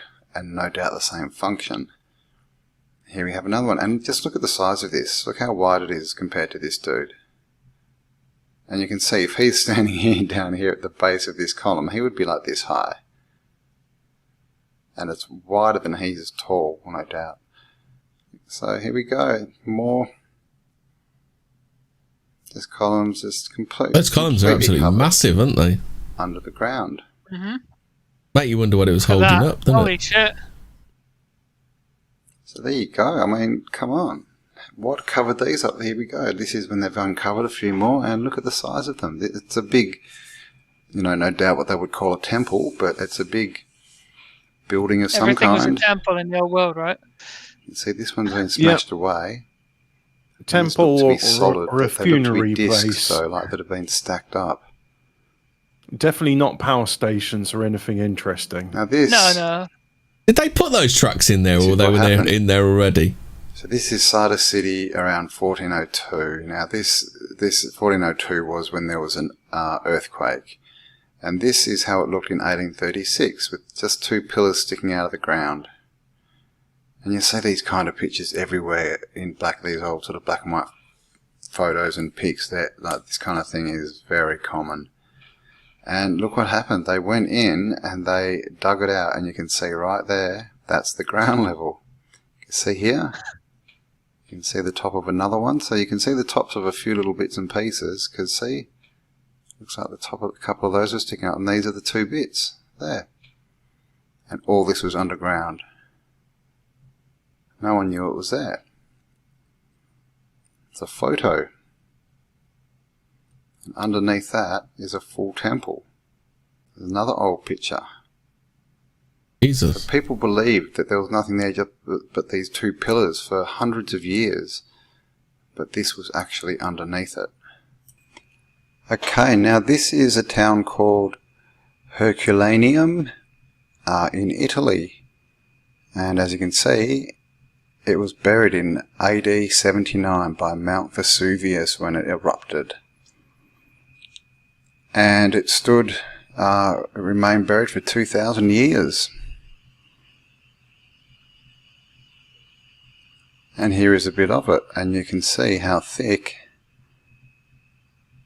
this ash was and how it just completely turns to dirt. Completely turns to dirt. And there's no rubble in here, there's no, bits of buildings or bricks or anything. It just looks like solid dirt. Yeah. And so, yeah, it got covered, 79 AD. And the town was discovered in the 1700s. When someone found a buried roof. Now, the same thing happened at Göbekli Tepe as well in Turkey, which is where that last city was. Göbekli Tepe, they say that was buried by, like it was purposely buried. So we don't know, but it's probably some sort of Turkish sexual position. Big, and same thing. A farmer just found a bit of it sticking out of a hill, and they found an entire huge complex under there. He likes that picture of Susan Sarandon's. Let's have a look at this Herculaneum.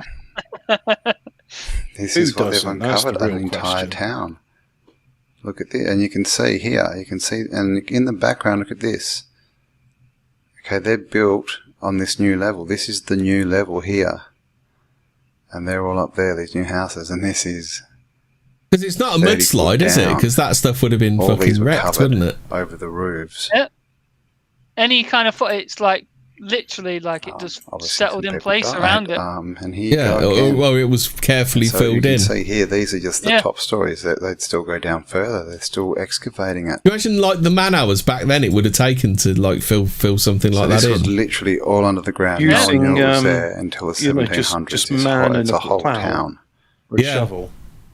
Yeah. The slaves did it with wooden rollers. Arches. Lots of slaves. These look like bricks.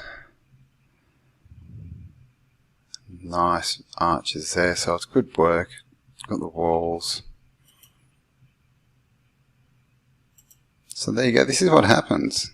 Look at that nice stairwell. So it's a completely built out brick and stone city. They got completely buried in the 1700s. Stories under 30 foot. And this is what they found under there. Of course, columns. You know, it's a classic architecture, isn't it, really, when you look at it? Pillars everywhere. And the same thing obviously happened to Pompeii. So how many times has this happened? Lots. So you see they're brick. Oops. So that's brick. My dad told me when he went to Crete and he saw these houses carved out of the cliffs. He was saying they're thousands of years old. He said, if you told him they were made by 17th century English stonemasons, he'd have believed you. So he said it looked exactly the same as there we go. 18th Completely century buried homes. Towns. This one too. Same thing.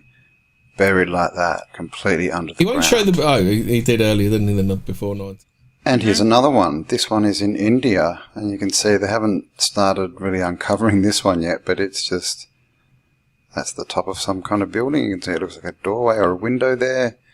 And it says, buried artifacts of the 8th century are emerging during renovation work at the Bateswater Temple near Rushikulia, Rukuri in Ganjam district of Odisha. The Ganjam district. On India's eastern coast. Ganjam district. There we go. So these things are all over the place. We all have seen these kind of pictures, these temples. Hold on, I'll turn this down a bit. That we're told he also carved out that, out of the ground. all of these places seem to be were they, or were they just dug away out of the from ground? mountains? Built, so buried, the whole mudslide thing is kind of like ruled that out. Would make sense. If they're buried, you would only dig out around the temple so you'd access it. You wouldn't. It'd be too much work to uncover everything. So I guess they just went for the stuff. It has to be some sort of natural formation. Where it wasn't those I'm thinking no one knew much after the catastrophe, and they were just digging out what they could find. Yeah, they just built them like that, right into the ground, right? And the Sphinx as well, obviously. Yeah, you know, that's normal. Later, but the Sphinx was covered to its neck. And they had to uncover it all. And now the Sphinx is in what we call the Sphinx enclosure. Now, as far as I know, with all the work done on the Sphinx, it is actually... It does seem to have been carved out because the wall around it is solid limestone. It's the same limestone as the Sphinx carving. And same dating, so that may be a different scenario, but we do get these, you know, why is everything buried? It's a very good question. You know, we've got stuff underwater, you know, it's just, why do things get buried? So, there we go, we know that something's happening and things are getting buried. Now, I just wanted to touch on another article by Corbin, and this one's called Catacombs of Paris, Mudflood Victims. And he brings up some really good points. This is a cool picture. This is from the 1700s, and he's talking about, he thinks there was 2 different mudflood events. One in the 1700s, and one a bit later. So he's saying the events in question could have taken place as early as the 1620s. He does not put much faith into dates being accurate. So basically what he does, he goes through, here's another picture. This is, what's it called? It's called a, I can't remember the name. But basically these are burial chambers, or whatever you want to call them, where you cremate people when you put their ashes into these. And it looks like they're cleaning up mud in here as well. And this is, he starts talking about all these places and all these dead, you know, dead bodies. Where did all the dead bodies come from? He talks a little bit about giants here. Bit about the mud That's that house we were looking at earlier. Period he's saying is 1850 or 1840 to 1900. And he links these, I'm not going to go through it all, I'll leave the link so you can read it. He goes through things like, you know, the plague and everything, and what all these people that were being wiped out. So he's searching cemeteries and he's found a list, and they go back 8,500 years for the oldest, 3,000 years, 3,000 years, 3,000 years, and then nothing until sort of the 1,800 thousands. So there's nothing really in there for a couple of thousand years. And he talks about Paris. And the catacombs, and this is a map of the catacombs, like there's miles and miles. And we're told there's 6 million skeletons in there. 6 million? That number again. 6 million. That number? Now, the labyrinth of tunnels is 200 miles long. That's number Wang. So he says, where could 6 million skeletons come from by 1780? Because the story is that they were in cemeteries. He has a picture down here of the Holy Innocent Cemetery, and then Paris got flooded and everything, and they had to rebuild stuff, and so they basically dug them all out and moved them to the underground into the catacombs. This is a very good picture too. Look how built up it is, and these people, I don't know, these buildings don't look as big as they normally do compared to the people. Just an observation. But what he talks about, it's down here. These are the catacombs.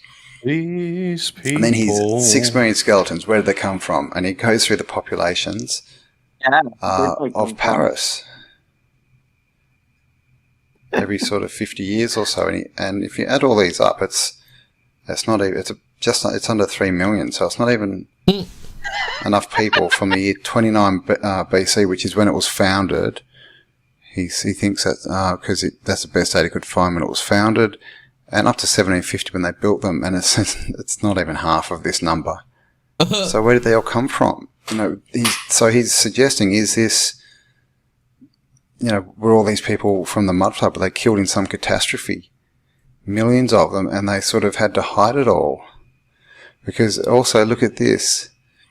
It's like 29,000, 20,000, 100,000, 160, 228, 300. Then it's like losses from Black Plague, wars, Renaissance recovery, losses from religious wars. So 210, then it doubles. Spectacular recovery. So what was really going on here? Very nice. And that's a very interesting point, isn't it? Like, where did 6 million skeletons come from? And this is not the only place. Zombies. Where did they go? Zombies. This is what the catacombs. How long did it take to cremate those bodies? Zombies. As you can It's see. fucking zombies. Look, there's a big hole in the On head. display. It looks like there's some kind of letter or shape they're made into. Very weird. These are all the bones. And he comments that they all look about the same age. They don't look like they're from a span of over hundreds of different years, in age from each other. That's some peak Damien Hirst. This was buried. I'm not sure how to say that. Is it Brno? Brno ossuary is an underground ossuary in Brno in the Czech Republic. It was rediscovered in 2001 in the historical centre of the city, partially under the Church of St. James. It is estimated that the ossuary holds the remains of over 50,000 people, which makes it the second largest ossuary in Europe after the catacombs of Paris. As you can see, these are all skulls and bones. All right, skull and bones. Again, another one. That's the faggiest goddamn thing I ever saw. I know that was Bohemian Grove. Oh yeah, but Skull and Bone members go to Bohemian Grove, so that's right. So an ossuary is what they're calling these places where you just sort of have the bones of the dead people. And it's just so weird that they make patterns out of them. Yeah. I guess weird. What? Postcard, which comes from the Burns Archives Death Focus collection. What? 3 soldiers standing over a 30-foot deep pile of skeletons at Collins Cemetery. At the time, the price of a grave at the cemetery, which was founded 22 years earlier, was $10 for 5 years. If after this period the family or the deceased didn't pay up the remains as they buried, the skeleton would be dug up. That is freaky. Greetings. That's what? Cuba. Oh my god. Okay, so yeah, I've just found that a really interesting little bit to tie in with the Mudflood and proof that, it's proof that something happened. All these numbers, they don't add up. All the stories they give us don't add up. It's all fiction. 6 million, that number never adds up, does it? They won't tell us who built them. They probably don't. I don't know if they know. It wasn't us. 6 million's a magic number. We're not taught this in school. And this was a painting in the 1600s. This was in the Renaissance. Why aren't we taught this stuff? There is a reason. John says, when I was at school, a part of our schoolyard was on a lower level. Nice we called it the Mongy Pit. We'd push each other in and shout, Mongy Pit, you're a Mongol. So I hope you enjoyed that one. Thank you for spending some time with me. Please like, share, and subscribe. And if you click the more button, you'll find in the description. Yeah, that dude's called Autodidactic.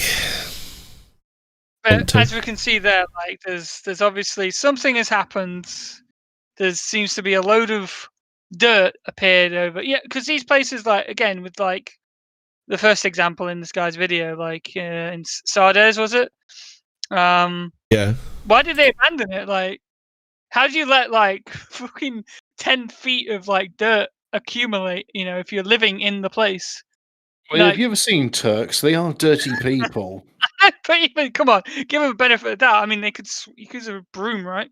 Fucking hell.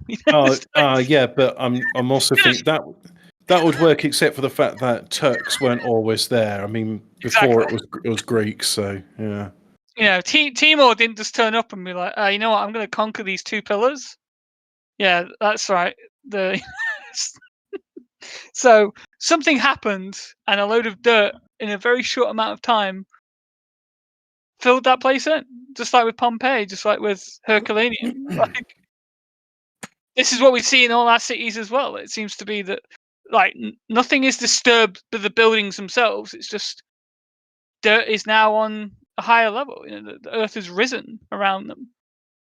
It's, you know, there's no damage done. The foundations are still secure. It's fucking weird. I wonder if this is I mean, people say like the pyramids, Machu Picchu, and the polygonal builders, they're all using a sort of a liquid stone, not quite cement, but something a bit more advanced. I wonder, because like this stuff, do you think that was like a weaponized application of this liquefied stone, where they just? I mean, we had accounts of literal radiation burning walls and stone, like. I won't put it past it at this point. Like, if it's natural or man-made, that's the question, though, isn't it? Like, well, we've even had, like I said, vitrified stone walls in Scottish castles, and so it's like, right. So where do you have like ancient plasma cannons or lasers or nuclear bombs doing that? I mean, yeah. Again, it seems to me that history may not be. It may be more fantastical than we're led to believe, and it may be as wrong as. Well, everything. It could just be. I mean, I've got a theory that the reason they make the world so mundane is to make us not be aware and ignorant of our divine spiritual nature. And that's part of what globe Earth is, isn't it? You know, that we're on a mud ball, we're a random clump of cells on a random clump of mud spinning through the galaxy. Not even the center of the, third rock from the sun. And your sun's an insignificant yellow dwarf star. Yeah.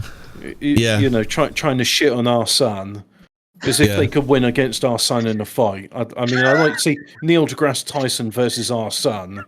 I know who I'm putting my money on. But the thing is, they do all this stuff and they say, giants aren't real, even though you can go to a museum, you can see giant dragons, which they call dinosaur bones, and you can see other giant things there. And then it's like, dragons were never real, so all those fairy tales, it's just, primitive people, just very imaginative. They weren't. Yeah, and that ghost you saw wasn't a ghost. It was swamp gas over Venus. Yeah, I mean, basically the entire world is like Snopes.com. It's just like anything interesting you may have happened has been debunked. Oh, it's like, there's a billion websites debunking it, right? Yeah. Yeah. It was a weather balloon. Yes, it was always a weather balloon. Yeah. Actually, you know what? I'm just going to go on the limb here and say that the reason NASA owns the world supply of helium is because satellites aren't real; they're just weather balloons. The other one's flares, isn't it? The other one's flares over Phoenix. Yeah, so. I never got the appeal of flared trousers. Not flare trousers, flares as in military flares that they drop out of planes. Oh, okay, yeah. That was what they said was what happened with the Phoenix Lights. They said the Phoenix Lights wasn't actually a UFO. It was just the military would just randomly drop in flares, even though the object doesn't move. Because do you think frequency weapons could have caused mud floods? Probably. I have a strong feeling that it's to do with sound. Yeah, I mean, sound is magical. Like, if you look into like John Hutchinson, like the things you can do with sound is pretty freaky. Well, look at the rave. Look at the rave scene. That was sound plus drugs, wasn't it? Yeah. You've got the active denial weapons as well, which are sonic blasts, and they have them on container ships there for trying to get pirates away from the ships. They basically aim what's called an LRAD at you, and it just shoots like loads of sonic blasts right at you, which completely disorientates you and completely screws you up. They've used it in the context of protests and stuff before. Like when people have been at protests and they've gone away and gone, I had a really weird headache and I felt really weird. That's probably because the government were using an LRAD on you. Well, I mean, if you're unfortunate that you get very close to one of those things, the sound they make is so loud it will rupture eardrums, and it causes temporary deafness. Jim Cook said, "I need to catch up with the stream, but if I speed it up, Mad Fuzzy's voice moves up to a frequency that only my dogs can hear." His dog might learn something then. Yeah, Hobbit sounds like an elf. Yeah. Hey, speaking of sound and magic, I had one of those interesting dreams. The one I can actually share with people. I was playing on my synthesizer, and it had these new buttons, and I was like, okay, I'm going to try out these new, because they're next to the keys, and I thought it's probably something to do with striking notes. So I played them, and it was like, yeah, it was playing chords, but it was playing chords of different instruments. So it was playing percussion for me whilst I was doing a melody over it. And I was like, oh yeah, this is chords. And I'm like, hang on, that's not what chords aren't a different instrument playing a percussion for you. But anyway, that's what I said in my dream. And it was just like, oh, cool, nice. And then I woke up and I was looking at my synth and I was just like, there's not even any room on there to put those buttons where you saw them. You were looking at a different synthesizer, but it was nice. So yeah, there we go. There's something slightly tangentially related to sound and it being magical. And hey, the walls of Jericho, a couple of blasts on the trumpet and they fell down. Indeed. That might have been Jerry Nadler. Yeah, he did it. He trumpeted his a couple of blasts on Jerry Nadler's trumpet. That'd take anything down, wouldn't it? Well, that was the on screen. That is an LRAD being used at a protest. On top of that police car, that round black dish that the coppers stood in front of. If it was a clearer picture and you could zoom in, he'd probably have like those earplugs in. Yeah. I think it was one of Alex Jones' early documentaries about the police state. He Bast Hemi sounds like normal mad fast, John Kelly says.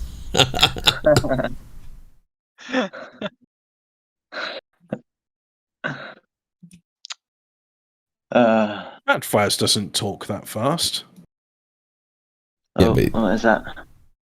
But only dogs can hear me. That's the thing. Yeah, dogs and dolphins. Anyway, are we all done? Are we all done for this week? I believe we can say that. Yeah, if you just remember, this was all the distraction from Jerry Nadler's Mudflood on Capitol Hill. Yeah. He mud-flooded poor old Nancy Pelosi, and that's the only time you will ever hear me say poor old Nancy Pelosi. Historians, thousands of years from now, will uncover it and just went, what happened here? Why did they bury this perfectly functional building in all this mud? Well, I hope that people now will, when they take a stroll down their local, town and city, they'll see the signs of what we've been talking about, the buried buildings and the weird shit. they try and bury it with pavements as well. I mean, the pavement's always raised up from the roads because they don't want you to see that, oh, this building extends quite a significant distance down. It's just, oh, yeah, well, you got to build the buildings down for foundation reasons. Right, so when you're making a foundation, do you make it out of dressed stone or do you just use, like, cheap blocks? And do you put windows and doors down there? Well, of course you do, because... You know, yeah. It's one of those building architect jokes. It's just a prank, bro. Yeah, right, bro. On that, all foundations have doors in it. Yeah. Right on that note, we're going. Go away now. Stay spooky, etc., etc. Jerry Nadler mud flooded his pants. Madfaz. Final thoughts. Cheers, guys. Yeah. Final thoughts. Thanks for having me. No problems. You know, stay muddy, I guess. Nordic. Oh, no. Nordic, do you have a final thought? No, he doesn't.